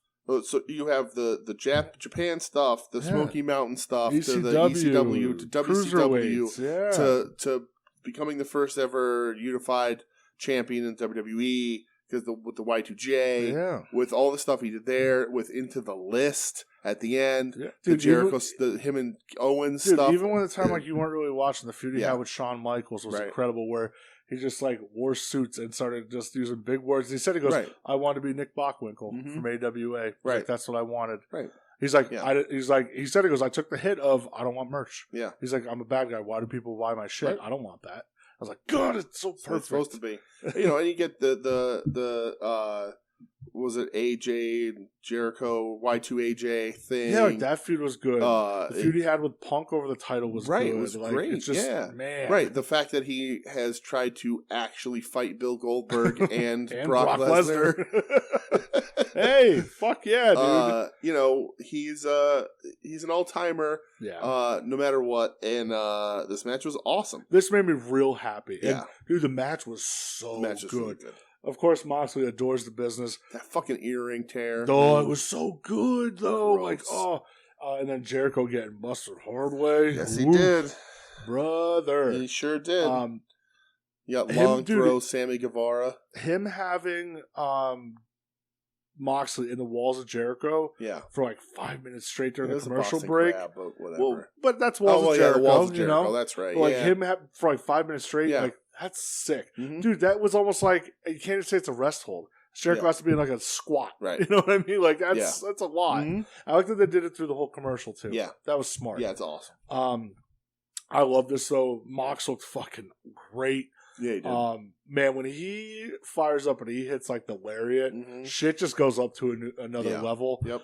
Him getting Jericho to tap out to the fucking bulldog choke was awesome. Yeah, it was. I loved it, man. I thought it was such a good match. Me too. Jericho looked good. Jericho tried. He put his working boots on. Yeah, and you got a better version of the Lionheart than I thought we'd ever be able to I agree with that. Yeah. Then the end. Jericho Appreciation Society comes running out. They're beating down Moxley. Out comes Blackpool Combat Club, and I guess Blackpool Combat Club adjacent Ortiz and Eddie Kingston. Eddie Kingston wearing the yellow Texas Bronco shirt because he fucking knows. Right. Crowd's going nuts for them. Yeah. The rest of Jericho Appreciation Society. Sammy overthrowing that bat was so funny. You could tell when he overthrew it, he's like, fuck. Yeah, he was trying to see if he was on camera because he knew he threw it too, because Jericho had to leave the ring to go get it, but that's fine. Shit happens. Yeah, so we're having the big brawl. Mox is about to get hit with the belt. And all of a sudden, fucking Cult of Personality kicks in. Yes. And the crowd goes goddamn insane. Out comes CM Punk. Yep. Ran down the ramp. Dude, I think it was Angelo Parker, whatever the fuck they're calling him. Dude, he took such a good bump off the Punk punch. Yeah. So did Daniel Garcia. Like, they were flying around for him. Yeah. Clears fucking house. Yeah, absolutely. And then finally, Mox is just sitting in the ring, like telling, Claudio and them, it's all right, we're good, we're good. Finally gets up and him and Punk face to face. Oh, yeah. Holy shit, man. We're getting it all out, and it's fucking crazy that Punk's back already. That professional wrestling kayfabe motherfucker. Because there were lots of reports about him at San Diego Comic-Con, walking around, looking like he's in a lot of pain, being miserable. Right. Reports of him at C2E2 this past weekend, in the boot still, walking around, being a prick, being miserable. And everybody was just like, oh, he's fine. And he just fucking, he was just working, that's all. Right. Like, that's true professional. Absolutely. That's the fucking Sandman wearing a bandage over his head because people, acting like he got blinded. Right. That's what it is. Yeah, for sure. Like, it's just, man, I love that dedication. Yeah. So yeah, dude, when it's Punk Moxley at All Out, that's gonna be wild. Yeah, for sure. It's interesting because if it is in fact Kenny's return soon, like we haven't had a full power AEW in a year. No. Kenny's been out a long time. Kenny's been out since November. Right. So we're coming up on a year there. Punk's been out for a few months. Yeah, he's been out for 2 months. Right. It's gonna be interesting to see them back. Like they're doing as well as they are. Danielson's back. Right. Like we have not had full strength in a long time, and they've been walking wounded a bit over the summer too. Yeah. So like what this company is supposed to be was imagined as being, it's gonna be crazy. Yeah. Yeah. I know, and I thought like when Punk came out and then like Omega coming back, and you really do think like, man, Cody Rhodes really was lost in the shuffle here. Absolutely. Smartest decision he ever made was going back. He really was. He would have been lost in the shuffle. Right. Smartest thing he ever did was go back. Yeah. And it sucks that he got hurt, whatever, but he's going to be featured there. He was featured like a madman. He's going to be featured. It's absolutely smart. Yeah. He cannot wrestle like those guys. He cannot hang in the ring like those guys. No. He just can't. He can't. And he was so emotionally hurt by not being in that position and not being able to hang like with like those guys. He's a WWE guy. Yeah, and there's nothing wrong with that. Absolutely nothing wrong with that. And if you get Cody in there when he comes back with some of these guys that Trips is elevating, like Ciampa and stuff, you have really good matches. Yeah, but it's not the place. It's not the place for Cody. No, and it's going to be really interesting when they're back to full strength. Man, good to see Punk back already though. Holy shit! Even like there was reports like, oh, they did the surgery and his foot was worse than they thought. Mm-hmm. It's like, dude, they were just feeding the lines out there to everybody. Right. Like, here you go. Yep. Like, whew. That's one thing I like. I like. Gotta build that surprise. Right. That's what I mean. Like, I love the surprise. And I even like him doing like the little hopping on one foot around the ring. Like, oh, you motherfucker, you. Yep. So, wow, it's going to be Punk Moxley. Yeah. Oh, those promos are going to be wild. When's that? When's the pay-per-view? September 4th. Okay, September 4th. The week after LBAC. Day before my birthday. Oh. So man. Here's a question. We'll revisit this later. Who do you want to see walk away at the pay-per-view? Chicago. Uh-huh. I don't know how you not do Punk. Right. You have to. Okay, but that's not the question I asked. No, you can't do that. Yes, I can. No, because these are two guys that I absolutely love. That's why I'm asking you this question. Has Mox done enough while Punk's away to make Mox worthy of getting a larger run? I think he's helped elevate that title. I think he has. And I think Punk probably would have too. I think they did it perfectly with him. Yeah. By having him just on TV every week. Right. Perfect. Nobody saw Punk coming back yet. They just didn't. I'm sorry. If you said you did, you're lying. Yeah, man, I don't know. That's a good question. I don't know. Mm-hmm. God, because I fucking love both those dudes. Right. I'll say Punk. Okay. I'll say Punk. I think that's the route you go to because you want him to have his run. Give him his run. Because I also think he's kind of not. I'm not going to say done, but like this is the last time he'll be holding that belt. He has more mileage on him than Mox. You think so? Punk has more. Oh, more. Okay. Yeah. I thought you meant left. I'm like, no. Yeah. He has more. Yeah. You could always come back to Mox at any time. Right. You want to do Blackpool Combat Club? Yeah. For. Get them into a fucking feud for the trios titles. Yeah, I don't mean it as like a last hurrah for Punk. No, but this is going to be his. But this will be. I think this will be his last run on top. This is a thank you. Yeah, and here you go. He could still do stuff like the MJF feud where because like Punk, you don't need a belt to have a big storyline. He's proved that already. Sorry, you just don't. Yeah. Obviously, like him winning. Yeah, of course you're going to get to him having to have the belt. Right. Absolutely, but. Yeah, he's a guy who doesn't need it. This is a thank you, and he's truly a guy who does not need a belt. Yeah, you know what I mean. Right. I mean, look at the Darby feud, the MJF feud. That MJF feud still was like one of the best feuds. Yeah. I'm more of a Mox guy, obviously. I think from a business standpoint, you put it back on Punk. You're in Chicago. Will I be mad if it goes the other way? Absolutely not. No. But I want to see what Punk does with this run. Let's see what he can do. I want to see what he can do, and I want to see him. know, I want to see him at Wrestle Kingdom. I want to see him at Wrestle Kingdom. Him and Tanahashi. Right. There's a lot of matches that in AEW that can be done. There's a lot of matches around the world that can get done. Yeah. And Punk shattered his foot doing something stupid. Yeah. He's an older guy. It was a freak accident. Right, freak accident. I think it was an accident with a freak. Well, that's totally different, sir. But let's see what he can do. Let's send him out wrestling whatever dream matches you possibly can, and then circle back through eventually. But let's get these dream matches out of the way before he's too old to do it. Before it's too late, right? Yeah. Because listen, we never thought we'd get Punk again. Listen, he's not my guy, but he's done a lot to ingratiate himself to me in this run here. But nobody ever thought we'd get him again. No, and you're a bullshit liar if you said, "Oh, he'll be back." Nah, right. Okay. And we have him back, so let's not leave any matches on the table. Let's not leave them there. Because let's get them going, because you're not going to get this again. And that's where I run into the stuff with Kenny, where you can do the trio stuff. I get it, mm-hmm. but what bigger impact does he have? I feel it's that towards the top of the card, mm-hmm. singles guy. Yeah, you know, and like you're saying, with Punk, I don't know how much you have left. Mm-hmm. Kenny, you don't know what you're getting back, right? So it's see, and I think that's why you put him in the trios, to see what you're getting back. But if he turns out like he's old Kenny, doesn't have to be get long. him the fuck out of there. I'm not even necessarily on the sort of thought anymore that him and the Bucks win the tournament. But I think you need to see. I think Kenny himself needs to see what he can do. I know there's those tweets from Ibushi this week saying he wants to come over to AEW. Well, and also, if they book the trios titles like they booked the tag titles, just because Kenny's trios champion doesn't mean he can't be having high profile singles matches. They'll bounce around fucking everywhere. So we'll see. Yeah, we will. God damn. And so you wanted to say, you said this before about this Dynamite. I thought this was a really good show. I guess it did dip in the middle. Yeah, it's the first two matches were oh, this is great, and then it was just I think real big dip. I think the problem is that those first two matches are the first match especially is the main event. Yeah, and any show that's how you start a card off.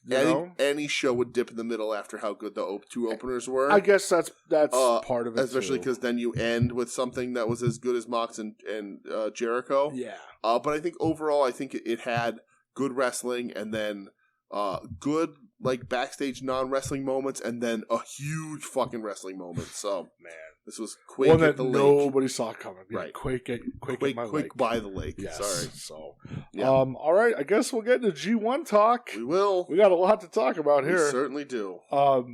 Real quick, how happy were you with that Juice Robinson promo that I sent you this morning? That was hilarious. I figured, I'm hopefully this will start the day off right for him. That was from back on July 30th. Okay, was it? Yeah. That's hilarious. If you haven't seen it, look it up. We'll post it maybe. But Juice had just gotten done working Yoshihashi, or is going to work Yoshihashi, and he was like, he's like, when I'm done with you, you're not going to be able to do any of the things you're used to doing, like walking with a stick and looking confused. And for whatever reason, maybe it's just because I'm a child, but I love it when Juice curses. Dude, he uses the fuck word real good. Better than he paints a picture with the fuck word. I love when he's like, Yoshihashi, listen, I'll kill you. Yeah. I'll fucking kill you. It was just he does. He puts the emphasis on it. He paints a picture with the fuck word better than anybody else. And I'll fucking kill you. Fucking kill you. So funny. It was great. Yoshihashi can go pound sand. Right. So we got the interesting thing about that. So 8-5 is the first day of this. Yeah. So this is night 11. Yeah, I finally found out. They finally said it on commentary, at least while I was listening, that the semifinals are A block versus B block. I was going to bring this up. And C block versus D block, which is what I assumed. Yeah, we were waiting on that. But they finally said it. So that's the way you do it. And we'll go over the rankings at the end here. Yeah. So night 11. Yes. I watched 2 matches this night. I watched 1. I watched Tetsuya Naito, Aaron Henare. I did not watch this one. Oh, you should have watched it. It was so good. Was it? Aaron Henare, man. He's proven a lot of people wrong. I'll say that much. Yeah. So here, he's kind of jumping off the screen a bit. Yeah. Hanare has been great. I'm a fan. Here's I will not get into details here, but let's just say, so we were busy meeting Mr. Hitman and hanging out, and then when I returned home, I had a minor to major inconvenience at the compound, which made it very difficult for me to get my wrestling in. It was major. It was a major inconvenience. So believe me, the frustration was felt. So that's just what you know. Yeah, that's that. But you definitely watch more than me. I guarantee I did. Yes. Yeah. Naito, Hanare. That's good. I think Hanare and the stuff that I've watched has been really good. Yeah, Naito got the win. Yeah. With the Destino. What did Tim say? He looks too much like Masachono for his tastes. Oh, Aaron Hanare. Yeah. He said he can't get in because he looks too much like Masachono. And I will counter that with that is an impossibility. You cannot look too much like Masachono. That's true. The only way Aaron Hanare can look more like Masachono and make me happy is if he came out wearing white and purple pants. Yes, white and purple capris. And then the second match I watched, which I knew you were going to watch. Yes. Jonah versus Jeff Cobb. Yeah. You know what my favorite thing about this match was? Fight, brother. My favorite thing about this match? Is that the crowd was like, fuck you, we're not allowed to yell. Dude, the crowd was so into everything. Like, they were just like, oh, two big guys beating the fuck out of each other? Yeah. Flying around everywhere? Yeah, fuck you. Right. We're yelling. We're yelling for it's this. Still not allowed. There's still a mask, and they're just a ton. Oh! Yeah. Oh! Yeah. Craziness. There was a point where Cobb, like, I don't know. It wasn't a gut wrench. It was like he hooked him like under the leg, like under the crotch, like one side and the other, and just threw Jonah. Yeah, and I was like, "What the?" Was that when he was just carrying him around? Yeah, and then he hooked under the legs and just or in between the legs, and just threw him. I'm like, how? Like how? Right. The big how does that happen? Right. Yeah. Dude. Yeah. You know legit superplex. You know how we talked about Jonah last week, and like, these two matches he has this week. He must have listened. Like, really hope he steps it up. Yeah, he must have saw when you and I would comment and interact with foreign objects who he buys from all the time, and then looked into us and then listens to the show. Course, so what's up, Jonah? Yeah, hey Jonah. Because this week he was like, "All right, fuck you guys. I'm gonna make an impact." Yeah, he's just like, "Hey, you know how you said that thing about like I need to show up this week? Here you go." Yeah. Yep. The crowd gasps at his finish. I love that. Dude. The superplex was crazy. That. But like just a splash. Yeah. And they go nuts. He's a monster. Yeah. Oh, right. So super good. heavyweight. Yes. And this is a fun Haas match. I'm gonna say it's not on any like match of the year contention. No. People were praising it really high, and I think it's just because we don't see this kind of match anywhere really right now. No.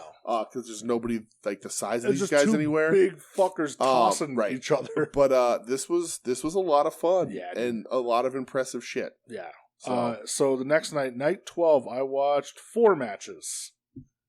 Me too. Ooh, okay. Because you told me that this was the Saturday, and everybody was saying that these were like one of the best nights so far. Yeah. So the first match I watched, Yoshihashi versus El Phantasmo. Yeah, I watched this one. Oh, you watched another Yoshihashi match. I'm impressed. Listen, I have not watched a single Yujiro match, like I said. Yujiro gotta go, brother. Eating his block. I don't know what the fuck's going on there. So but I watched, this is my second, I think, Yoshihashi match. Or third, may'd you think of it? This is the best Yoshihashi match ever. It's so good. At almost no fault of his own. Because ELP is fucking killing it, man. Dude, I cannot. He's putting together some shit. You put me back on El Phantasmo like 2 years ago. And I was like, I hate this guy. Now I'm like, he's great. Yeah, he's awesome. He's actually great. Yeah, he's putting together some really good shit. He's figuring it out. I like him. Yeah, and I mean, this match was fucking cool, man. Good. It actually makes me very happy. Definitely. Listen, easy feat, but Yoshihashi's best match. Yeah, he should send ELP a fucking fruit basket. Man, that match he had against Shingo earlier in the tournament, though, that was really good too. Yeah. So he's had 2 really good matches. Yeah. I said, listen, he's still not my guy, but he's gotten better. It's funny because he's gotten better by stealing from Goto and Ishii. But he's just straight up doing. As a wise man once said, "Copy it, ain't getting it." That's true. The next one that I watched on this show was Zack Sabre Jr. versus Hiroki Goto. Yes. You watched it too? Yay. I did. What'd you think of this? I would say that, and I'm going to preface this by saying, up to this point, this was both of these guys' best match in the G1. I thought so too.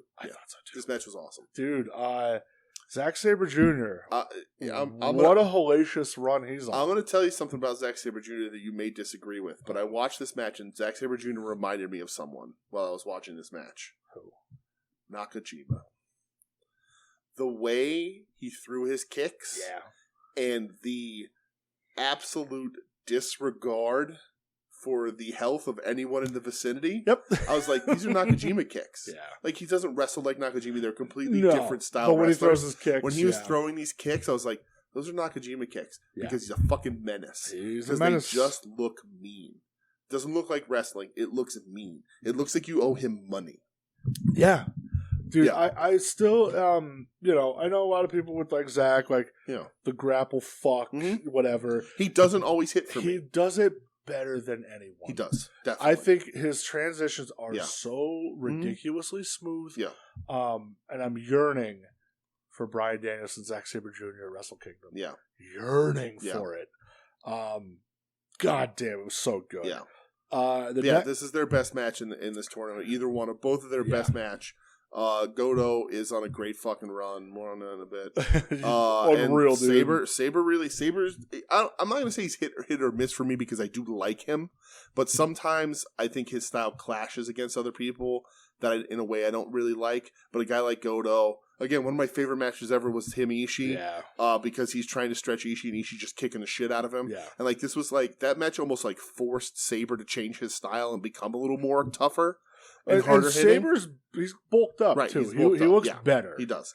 But yeah, this match was really cool. Yeah, Goto's my dude. So the next one I watched was the Switchblade versus Great-O-Khan. Oh, me too. Look at you, pal. Look at all your wrestling. I like this. I think this is Great-O-Khan's best match of the tournament so far. Great-O-Khan is a mess in a really fun way. Listen, like when we say we ride for Great-O-Khan. Yeah.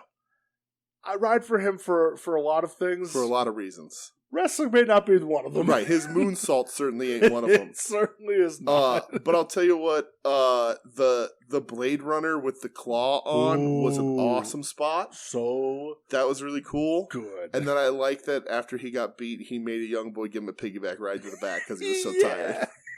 Great-O-Khan just fucking gets it. And commentary constantly tries to get over the fact that he's this accomplished amateur-style wrestler. And that may be true, but he don't fucking look like him or show it. He looks like a mess. He's a mess, and I appreciate that about him. We'll go behind the bit here, and Adam and his Japanese wrestling fandom, he's like, no, I really like the Great-O-Khan. He's fucking awesome. And hey, he connects, brother. Right, absolutely. We ride for the Great-O-Khan. Yeah, so yeah, he had best match of the tournament so far. Yeah, for sure. Switchblade, man. Switchblade, defeated, dude. Switchblade makes me sad.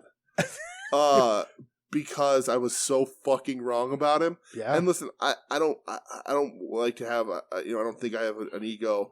I don't like to have an ego. I don't like to pretend like I know everything about wrestling, but I've watched wrestling a long time.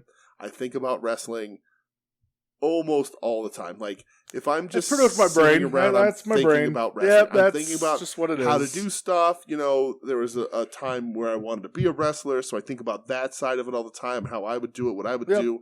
I think about booking. I think about how the stuff works and how to tell stories and how to have matches and who can you get out of here and what can make this person better. It's who we are.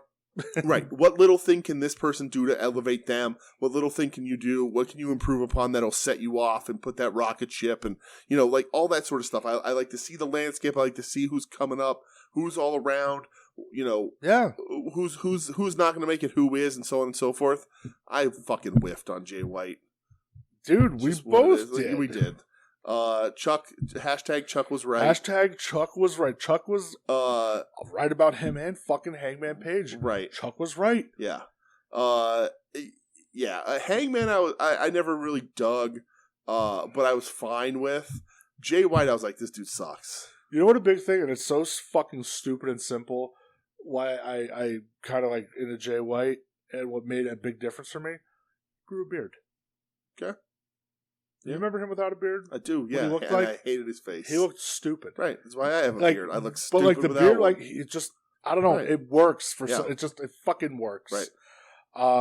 But yeah, main event. I guess we'll talk about. Okay. Shingo Takagi versus Will Ospreay. Yes. Whoa, mama. Top 5 in this whole tournament easily. Maybe the best match. It might be the best match of the tournament. It's close. These two, their chemistry. Yeah, it's off the charts. Yeah, it's actually insane how well they work together. One of the most impressive things in this whole match, in this whole tournament, was Shingo ducking the hidden blade like he did in this match. The absolute perfect timing. Unreal. And again, Ospreay, not my guy.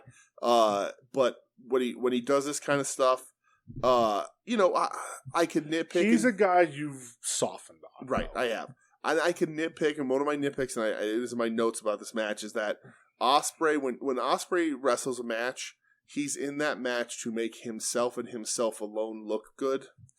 And so he does a little bit too much for himself in these matches. And I think of some other wrestlers that were greats and who always made sure that their opponents were elevated. And I don't know that Ospreay does that all the time. With Shingo, you have no choice. Yeah. But Shingo's my dude in this match.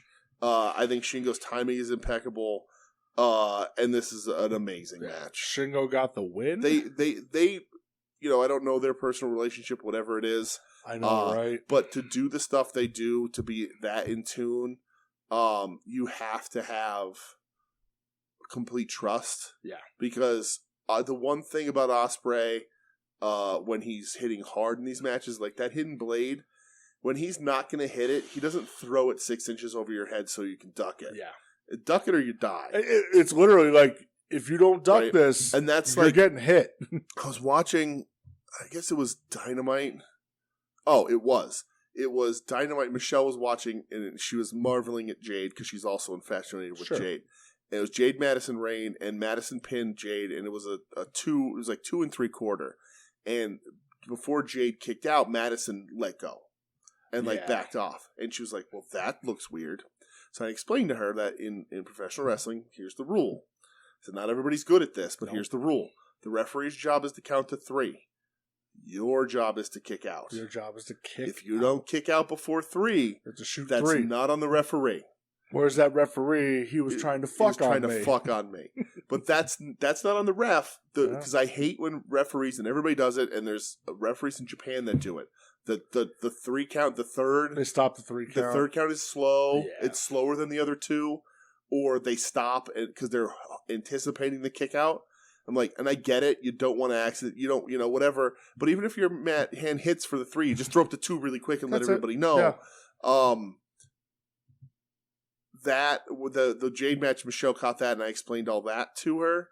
So like, I was like, oh, you need that timing. You need that trust. Yeah. And guys like Shingo and Ospreay have that, and it's incredible. It's insane. Like they just put on nothing but classics every time. Yeah.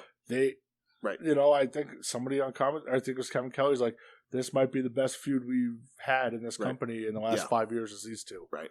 It's just, for sure. Man. And that's like, just throw your shit, keep your shit tight. Yeah. And leave it up to those guys to get out of it. If, if Ospreay's supposed to duck the pumping bomber, you don't throw it over his head. Stan Hansen never threw a lariat over your head if he was going to miss. You get out of the fucking way or you die. Yeah. And that's the way wrestling should be.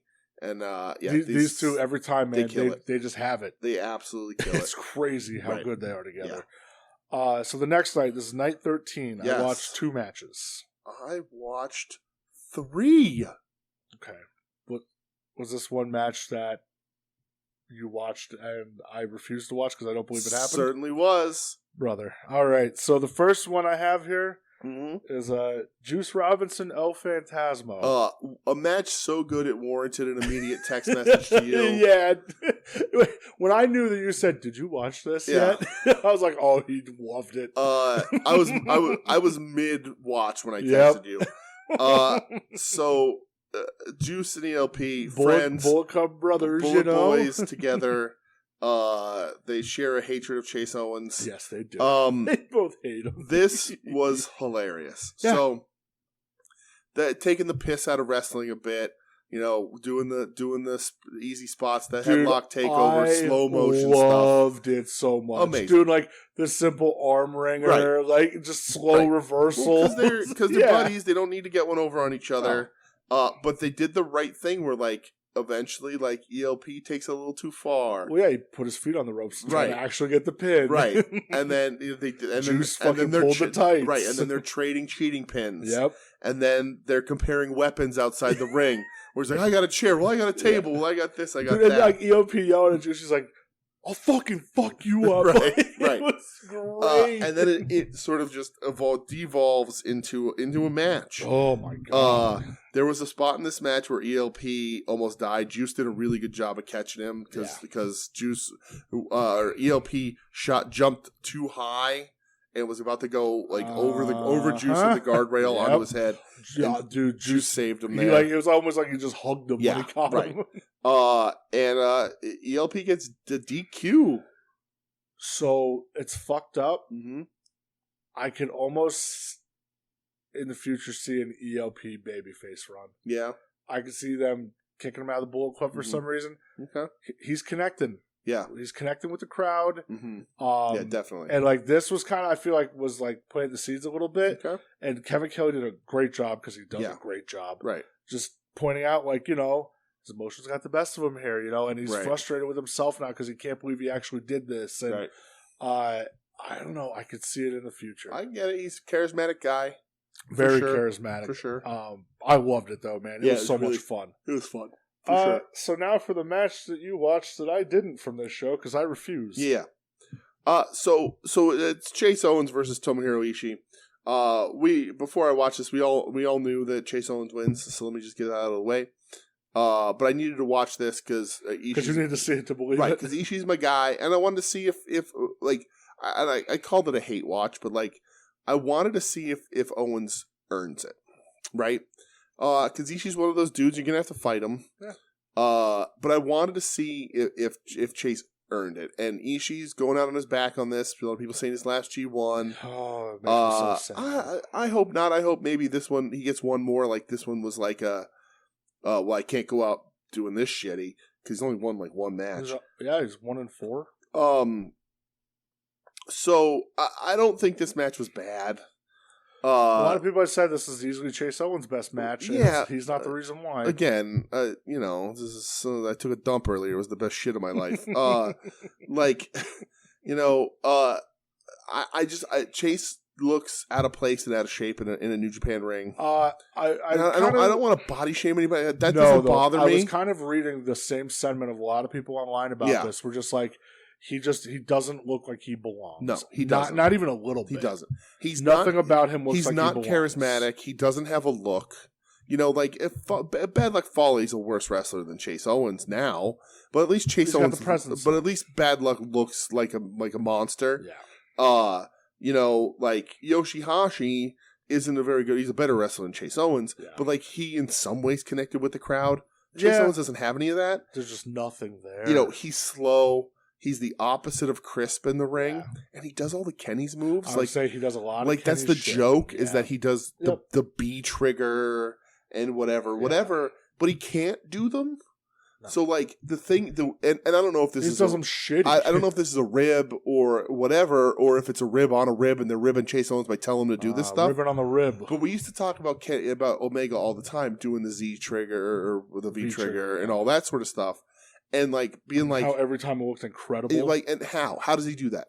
I can't tell how he doesn't make that real. Yeah. Like I can't tell how he doesn't hurt somebody doing that, right? Chase Owens shows me how you do it because he does it like shit, and I can pick out what he's doing because it's in slow motion and it's not crisp. You know, what Kenny does really well with that sort of stuff is that it's tight and it's fast. Yeah.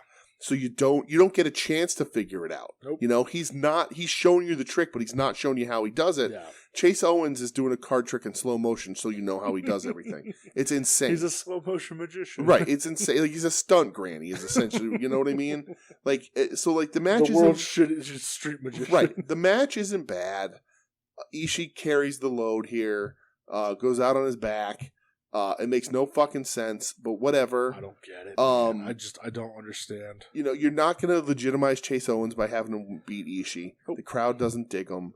He's a guy who's sent there to lose. He's not connected in any way. He's your fall guy. I don't get it. In any other world, he is just a local indie guy who's around every show, holds a belt in your local promotion. Right. He holds a belt. And again, I go to a bunch of indie shows. They're always a ton of fun. Well, I don't go anymore, but I have been. Those guys, you always have fun. You always see guys that are local guys. They put the belt on because they know they'll be there every week, like all that kind of stuff. And they get booked against fucking Honky Tonk Man and whatever. Chase Owens is that guy. He used to be wrestling at the Germantown VC or VFW, whatever. So I don't fucking know. Whatever. It happened. I'm surprised you stomached this. You had to watch it for yourself. I get it. It wasn't a bad match. It really wasn't. Another not bad match. The main event. Yes. Jonah versus Kazuchika Okada. Yeah. The shocker, or as they say, the Shaka in Osaka. Yeah. Oh my, Jonah beat Okada. Yeah, that's crazy. And again, how we said, hey Jonah, hope you step it up a little bit. Let's see what the fuck you got. Yeah. He got something, man. Yeah, this match ruled. It was amazing. Yeah. 2 main events in Osaka, like in a row that just knocked it out of the park. Yeah, this match was awesome. Dude, Okada too at the end, like after Jonah hit the splash, and was cutting his promo and just laid in the fucking ring. Yeah. Like he was dead. Yep. There's unreal. There's 2 big things I really liked in this. The shot of Okada's tope onto Jonah and Tito was so perfectly shot. It was, man. And you almost forget that Okada could do that because he looked like a fucking superhero. Yeah. And like I like the stuff with Okada not used to fighting a guy this much bigger than him with the power, and this is probably the first time he's wrestling Jonah, all that sort of stuff. I like that. Great big man versus smaller man storytelling. I wish that Jonah would stand a little more steady on his feet. I think he tends to forget that he's a super heavyweight and backsteps a little more than he should, which he didn't do against Cobb. Yeah. And maybe that's just how his reverence for Okada, he wants to do that. I think that's what it is, yeah. You don't want to try to show up Okada. But that's a tiny little nitpick. Yeah. It shows how much they like him. And the thing is, it's a win in the G1, whatever. If you beat Okada, they like you. That's a big fucking deal. They like you and they have some sort of plan. Deal. And this match was really good. Jonah got a main event win against Okada. Against the guy. It's a big deal. Oh, that's a huge deal to me. Yeah, for sure. So night 14. Picking up with Lance Archer versus Jonah. I watched this as well. I watched 2 matches this night. I did too. So Lance Archer versus Jonah. Yes. Again, I wanted to see kind of like a Haas fight a bit. Mm-hmm. Jonah takes the loss by countout. He does. Second countout loss. Yeah, second countout. So that establishes his weaknesses that he doesn't understand how long 20 seconds is. So he can't. 20 counts too long for him. Can't do it. Wow. Kind of surprised here. I like this match. I thought match was really good, but kind of surprised. Like chop battle, tough guy stuff. Archer telling him to stop with all the flips and fight. That was cool. I knew you'd appreciate when that. Archer gets Jonah up for the blackout. The crowd again. Whoa. Yeah, I was like the image of that because listen, Archer's a big dude. He's a huge guy. He needs to work on his commentary. Commentary's not good. He doesn't have a big personality, but I like G1 Archer. I think it's a good move having him over there. Yep. I don't know that he does enough AEW representation, but I don't know that he needs to. Yeah, I don't think he needs to. But the image of him having Jonah up in the Razor's Edge cross position is nuts. Yeah. Absolutely crazy. And then Jonah gets counted out. I thought this was exactly what it needed to be. Yeah. Weird that it's 2 count out losses. Yeah, it shows his weakness, like you said. Right. I also loved Phantasmo. It was also, though, this is 3 matches in 4 days. Yeah, that's for him. A lot for the G1. And it's Cobb, then Okada, and this. Those are 3 heavy hitters. That shit matters, and New Japan does a really good job of making that a through line. Yeah. Your frequency of wrestling, they talk about how it wears you out. Absolutely. It's a hard schedule to keep. It's smart that they do that. For sure. I loved Phantasmo on commentary. I caught the end of Tama Tonga Taichi. I didn't watch the match, but I just caught the post match where Taichi still has the iron fingers from Iska. Mm-hmm. And Kevin Kelly yells and goes, "Take those fingers and throw them in the ocean. They're no good." And Phantasmo's like, no, Kevin Kelly, we have to preserve this Earth. The Great Barrier Reef, it's coming back. Okay. I was like, it's so stupid, Yeah. but I love Phantasmo. Yeah, he was good on commentary. He's so good. He just gets it. And the other match I watched was, I believe, the main event. Yeah. Tetsuya Naito versus Kenta. I watched this also. Look at us, man. Serendipity. I like this. Naito's winning his block, isn't he? I don't know. I think Naito's going to win. Yeah, his you block. think so? I think so. Can he? Does he have enough? There's a lot of, we'll discuss at the end, but Okay. I think that's going to be the story. He There's enough lost like his juice left? first like Okay. 2 matches or whatever, and Okay. yeah. Naito gets color. Naito gets just fucking busted his nose open. Right. It was gross. Yeah. I thought this match was good. I think this was maybe Kenta's best match. Either this or Sabre Jr. I think Sabre Jr. was better. Yeah. I don't. This is another one of those things that I feel like it never hit that higher gear. Okay. It was good. There's nothing wrong with it. I don't think it elevated too great. Like they didn't do anything crazy enough, or anything like fat. It never picked up tempo towards the end. The craziest thing about this match is that Kenta almost fucking falls forward on the Destino because he loses his balance. And I was like, oh boy. Yep. And this again is good. These guys are very good wrestlers. Yeah. But yeah, I mean, I don't know that you get to a G1 semifinal or final without Tetsuya Naito there. But you might. Yeah. I could. You might. You'll see. Boy, I could see him winning the whole thing at this point. Night 15. Okay. This was yesterday. Yes, I watched one match. I watched 3. Yes. So I watched El Phantasmo versus David Finlay. Mm-hmm. You did not watch this. I did not. I watched this. El Phantasmo wins. Okay. And this is kind of the end of the David Finlay run, I think. He Probably. gave us 3 wins, and now we're kind of, all right, we're good here. Okay. Phantasmo was fucking great in this. He hits an Asai moonsault, and Lance Archer's like, God damn it, I wish I could do that. Please don't try. I wanted to watch his matches, but I was just so worn out. I was just like, no. A lot of G1 this week. Yeah. It was very, you were in the thick of it this week. Yeah. But yeah, El Phantasmo wins. He only has 2 points. He's still alive. Yeah. He's still alive, That's baby. crazy. The second match I watched, which I know you didn't watch, was Kazuchika Okada versus Tom Lawler. Mm-mm. Easily Tom Lawler's best match of this so far. Okada just makes everybody look better. Right. I'm not like the biggest Tom Lawler guy in the world. I like that he's being a little goofy in Japan. Which, hey, that gets you over. Yeah. Right. But Okada's just a fucking man, and Yeah. Okada wins. And I'd be shocked if Okada doesn't win his block either. Yeah. And the main event, which I know you watched. Yes. Hiroki Goto versus Hiroshi Tanahashi. Mm-hmm.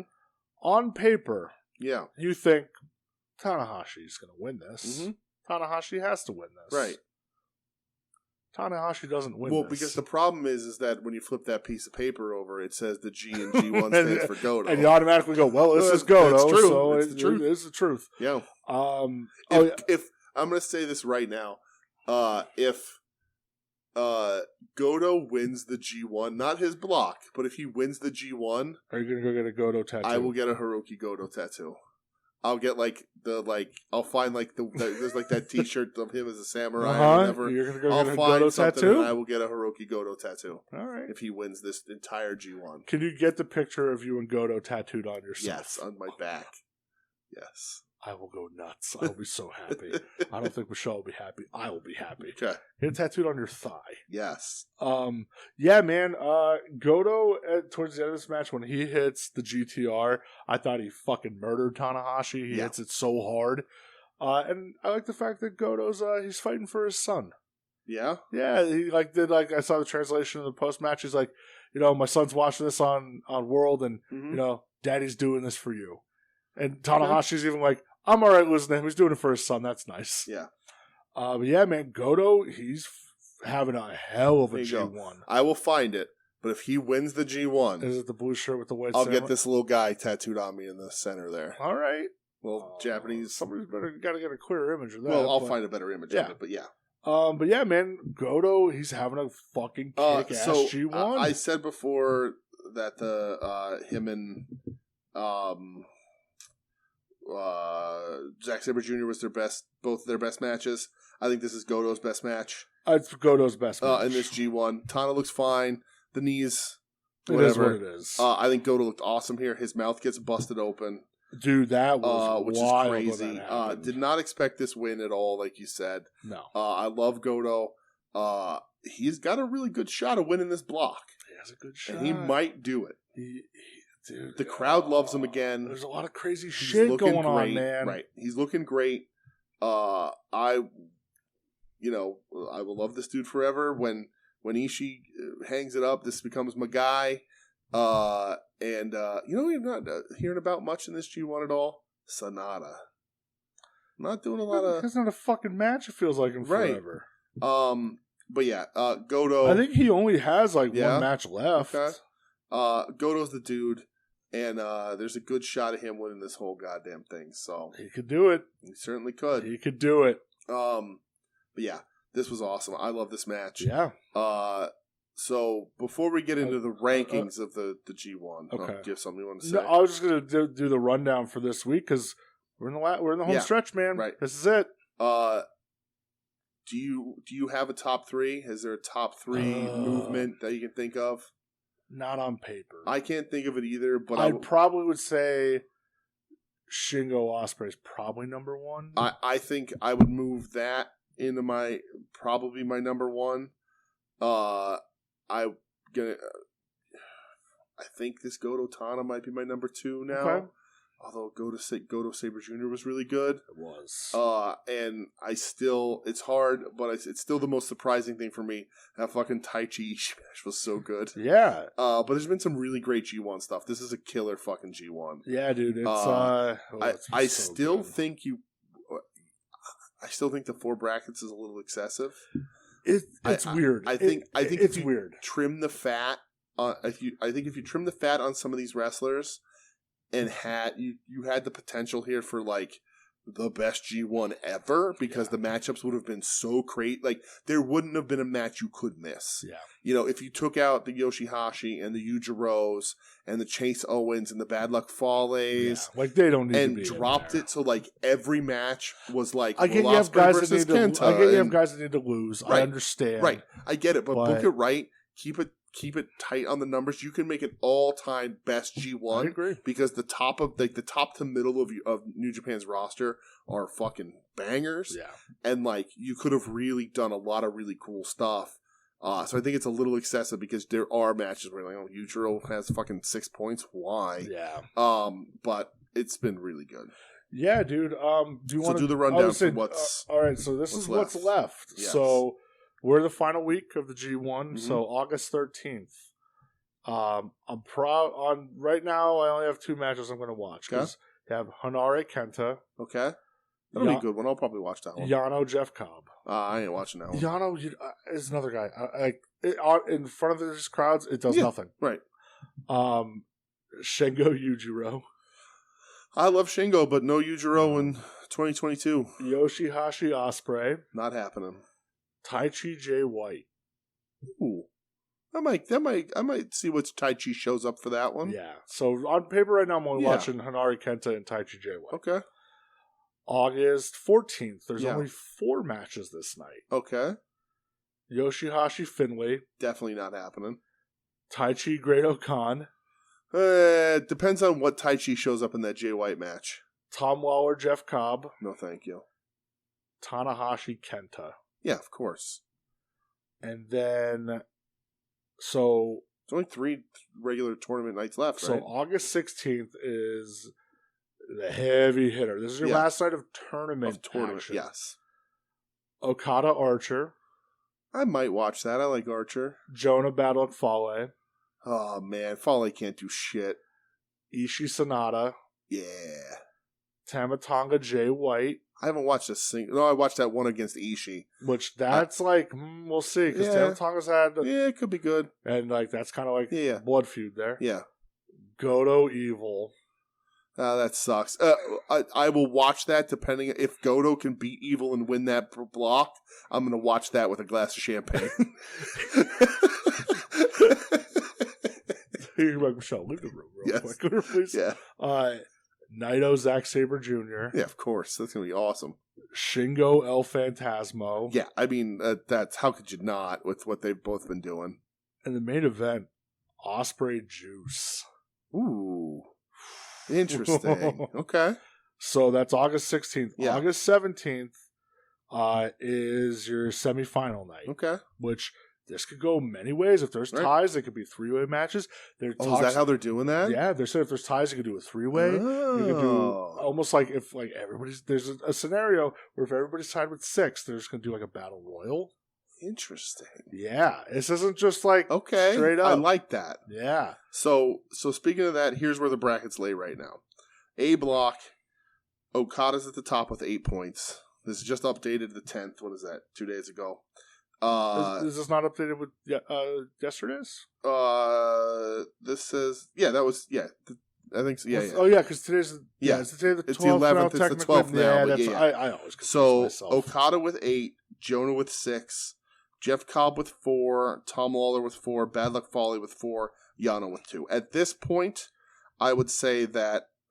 I mean, Archer has 6. I don't think, and he has the tiebreaker over August Jonah. 16th is Okada Archer, so that could be the fight there. But Jonah has a shot, so that's a 3-man bracket right now. Yeah.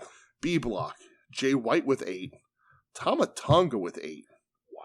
Jay White's undefeated. Tama Tonga's 4-1. Wow. Right. Okada's 4-1. That's crazy. Well, see, and they're setting that up for the 16th. Tama Tonga, Jay White. Exactly. So which means Jay White's gonna lose one before that. Maybe he goes undefeated. Maybe, but then the Tama Tonga one doesn't really fucking matter. Oh yeah, matter that's then. right. Yeah, that's right. Sonata has 6. Taichi has 4. Sonata's not out of it either. No, Chase Owens has 4. Okan has 2. Ishii has 2. They're eliminated. Yeah. You at this point, you're still in it if you have 6 points. If you're lucky. So that one we're saying 3 men. There's another 3 men. Switchblade, right there. Tama Tonga, Sonata. And Sonata. C block. Sabre Jr. has 8 points. He's 4-1. Tanahashi has 6 points. Naito has 6 points. Goto has 6 points. Wow. Evil has 4 points. Kenta has 2 points. Hanare has 2 points. Kenta only has 2 points. This is a 4-way. This can go 4 ways right here. 4 ways. I don't think Sabre Jr. is going to win it. It's possible, but I don't think so. Wow. But it'll be interesting. And then D block. Finley has 8 points. He's at the top. Fucking insane. Yujiro has 6 points. Ugh. Right? Yoshihashi has 4. Shingo has 4. Ospreay has 4. Juice has 4. Phantasmo has 2. That one is still... No, Phantasmo has 4. Does he? That's outdated. Okay. Yeah, that's outdated. It says he's 1-4. No, because he just beat Finley the other night. Did he? Yeah. Okay. Yeah, that's outdated. And yeah, because Finley has. He has 4 because he beat Yujiro and Finley. So okay. that's outdated. Well, whatever. Weird because it's Fightful. It's the most updated one, but whatever. Either way, that's where the standings are.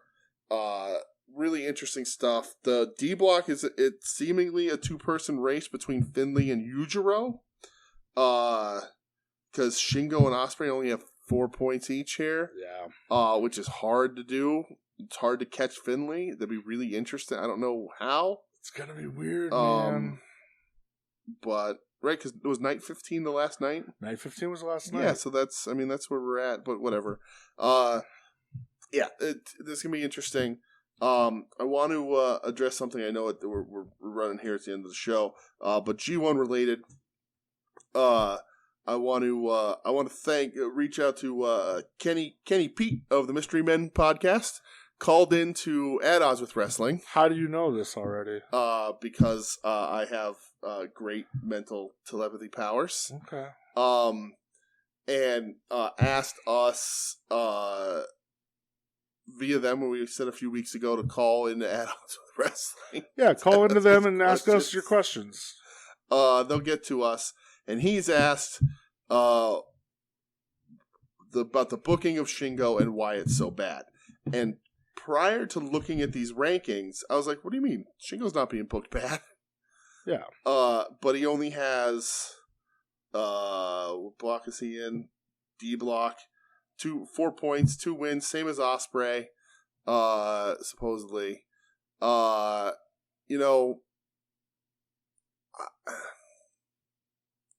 this is a weird G1 for that block. It's a weird G1 all around for a lot of people. It's just weird. I think Shingo's matches have been great. I think he's had some of the best matches, even though he's losing in the G1. But is it has it been bad? I don't think it's been. I don't think it's been bad. Would I like for him to win? Sure. Do I think Shingo needs it? No. He's pretty popular. He's been doing some cool stuff. But to say it's bad when Ospreay's got the same amount of points as him, Kenta has less points. Like the Kenta one, that's the one where I'm more like when we're in a G1 where Chase Owens has more points than Tomohiro Ishii, I can't really say that the booking of Shingo has been bad. Yeah, because at least he's having good matches against good people. But that's what it is, I guess. Yeah. But thanks for the call. Kenny. Thank you, Kenny. The Mystery Men. Thank you, Kenny from the Mystery Men. So weird. Appreciate you, bro. Appreciate Big you bro. I appreciate you taking the bit and getting it out there. So I don't know the number, but call Ad Odds Wrestling and ask us more questions.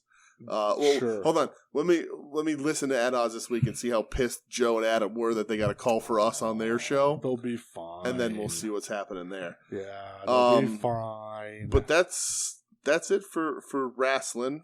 We got more G1 for next week. Yeah, well, the finals is next Thursday. Is it? The 18th. Oh, like in the morning? So yeah. So we'll know who wins. When we record next week. So I'll have to watch that Thursday. During the day. Okay, so we can talk about it. We will. The final is on Thursday. That's good because the N1 in Noah is happening, and we're going to try and cover that son of a bitch too. We'll see how much we'll see how much. I think it's a bad move by Noah to do the overlap there. Yeah, it's weird. But we're gonna. I will try to fit in a few matches here and there. We'll see what happens. But if not, we can always get caught up. But the goal, when the G1 is over, we're going to go right into the N1 as hard as we can. We'll see what that schedule looks like. Yeah. We'll see how much we watch. Yeah. But that next week's just more G1. We'll have the finals. Yeah, finals are next Thursday. So everybody wake up mad fucking early and watch it with me. And I don't know, maybe I'll call off work and not fucking work and watch the G1 instead. Wow. I mean, most of that card isn't going to be great because it's but something always happens on the G1 final. Like happen. That's when Kenta joined Bullet Club. Oh yeah, so shit always happens. Yeah, maybe that's where they'll kick Chase Owens out of Bullet Club. Or Phantasma, we'll see. Yeah. But yeah, other than that, did you buy anything this week? Well, I got the Dinosaur Neil figure from Pandora's Box. I didn't buy anything else. I did go on a small fig hunt the other day. And a lot of big Daves at our Wilkes-Barre Target. Yeah, remember when people were scrambling for that? Yep. Nervous as fuck. Lots of Mr. T's at the Dixon City Target. No 80s Hulkster, though, huh? No 80s Huckster. I know you said if you see it, you're buying it. Yeah. I'm on... yeah, I think so. I like it. I think it looks good. I like the big coked out eyes. The more I see people with their no holds barred, the more I think I might flip mine. Oh, look at you flipper. I still want it in hand, but I think some of it, like, I like the concept more than the execution on the packaging. In some ways, I think them in the VHS looks really cool. Like, it's a really cool idea, but doesn't look good in execution. Okay, but we'll see once it's in hand. Yeah, I did not buy anything else. I don't think. I didn't buy anything at all. Yeah. There's just nothing to buy right now. Not really doing. Just nothing really to buy. That's all. Yeah, not a ton doing right now. No, there's people put up their merch and all this shit, and I'm like, yeah, it's too much. I lied to you. I purchased the Lemmy Super 7. But the money doesn't come out of my account until it ships. So it's not shipping until like September of next year. Yeah. I must shout out though. Fig Daddy Cool. He ran into somebody at Rage Against the Machine this week, and I was like, "Hey, if you run into this said person, please get me a shitty parking lot T-shirt because I love shitty parking lot T-shirts for big concerts. Mm-hmm. I have one when I saw Metallica. like Anthrax. I don't know. It just makes me feel like I'm in the 80s because that was a big thing. So yeah, he bought me a Rage Against the Machine shirt, so that fucking fired me up. So thank you to the guy that Fig Daddy Cool ran into. Fig Daddy Cool, you're a good man. Yes, that's true. Good ass man. But yeah, Entertainment Earth, I got the Lemmy thing, free shipping, and and they guarantee a mint on card guarantee or whatever. Even though I'm popping that baby open. Well, I bought that one little shelf or whatever for my work desk. I put it off this week so I could make more room for myself to put more figures on my desk. So maybe you'll get a desk fig tweet tomorrow. We'll see. I built 2 shelves this week. Oh, look at you fancy downstairs man. because I needed more room for comics and stuff. So I bought wood. Spent a bunch of time building 2 giant shelves. Good for you. But all right, that's it, right? That's all we got. All right. Well, thanks for listening, everybody. We'll be back next week. Until then, reach out to us at We Need Wrestling on Twitter and Instagram, WeNeedWrestling.com, WeNeedWrestling@gmail.com. You can call into the Longbox Heroes. Jesus Christ. Call into them, too. Yeah, why not? Call in everybody. Call into every single show on the Super Game Network and ask us questions. Call into any show about anything ever. Right. Call in Bill Maher. Bill Maher take callers. That guy's a prick. Honestly, I don't want to be. I don't know. Call into Don Imus. No, that's not. He doesn't have a show anymore. He doesn't have anything anymore. Did Don Imus die? Yeah. Good riddance.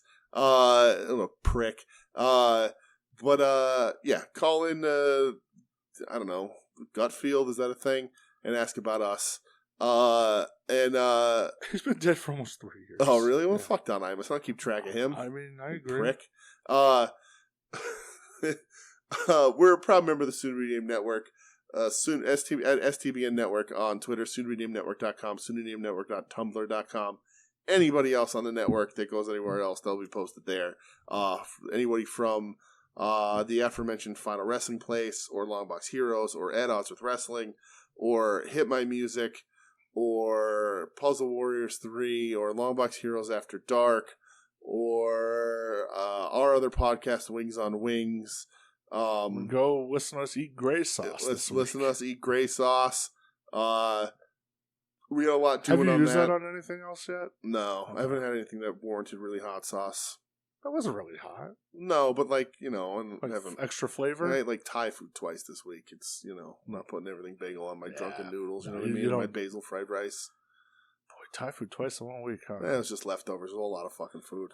I didn't expect the portion size from Thai Scranton, so I ended up having a shit ton of leftovers. So makes sense. Yeah, makes sense. And then I had some Taco Bell, but that's fire sauce or fucking nothing. So. But not true. I used sweet habanero on mine today. Or no, I used aardvark sauce on my Taco Bell. I don't have any aardvark. I need more aardvark. I need more aardvark. I need more mambo sauce. Anyway, I think that's everything. That's it. We'll be back next week. Thanks for listening. And fucking Mr. Hitman forever. I was gonna say, if there's one thing you should know, Bret was right. He was right about everything, always and forever. You're listening to the soon-to-be-named network, the Lamborghini of podcast networks. Knock it off, nerds!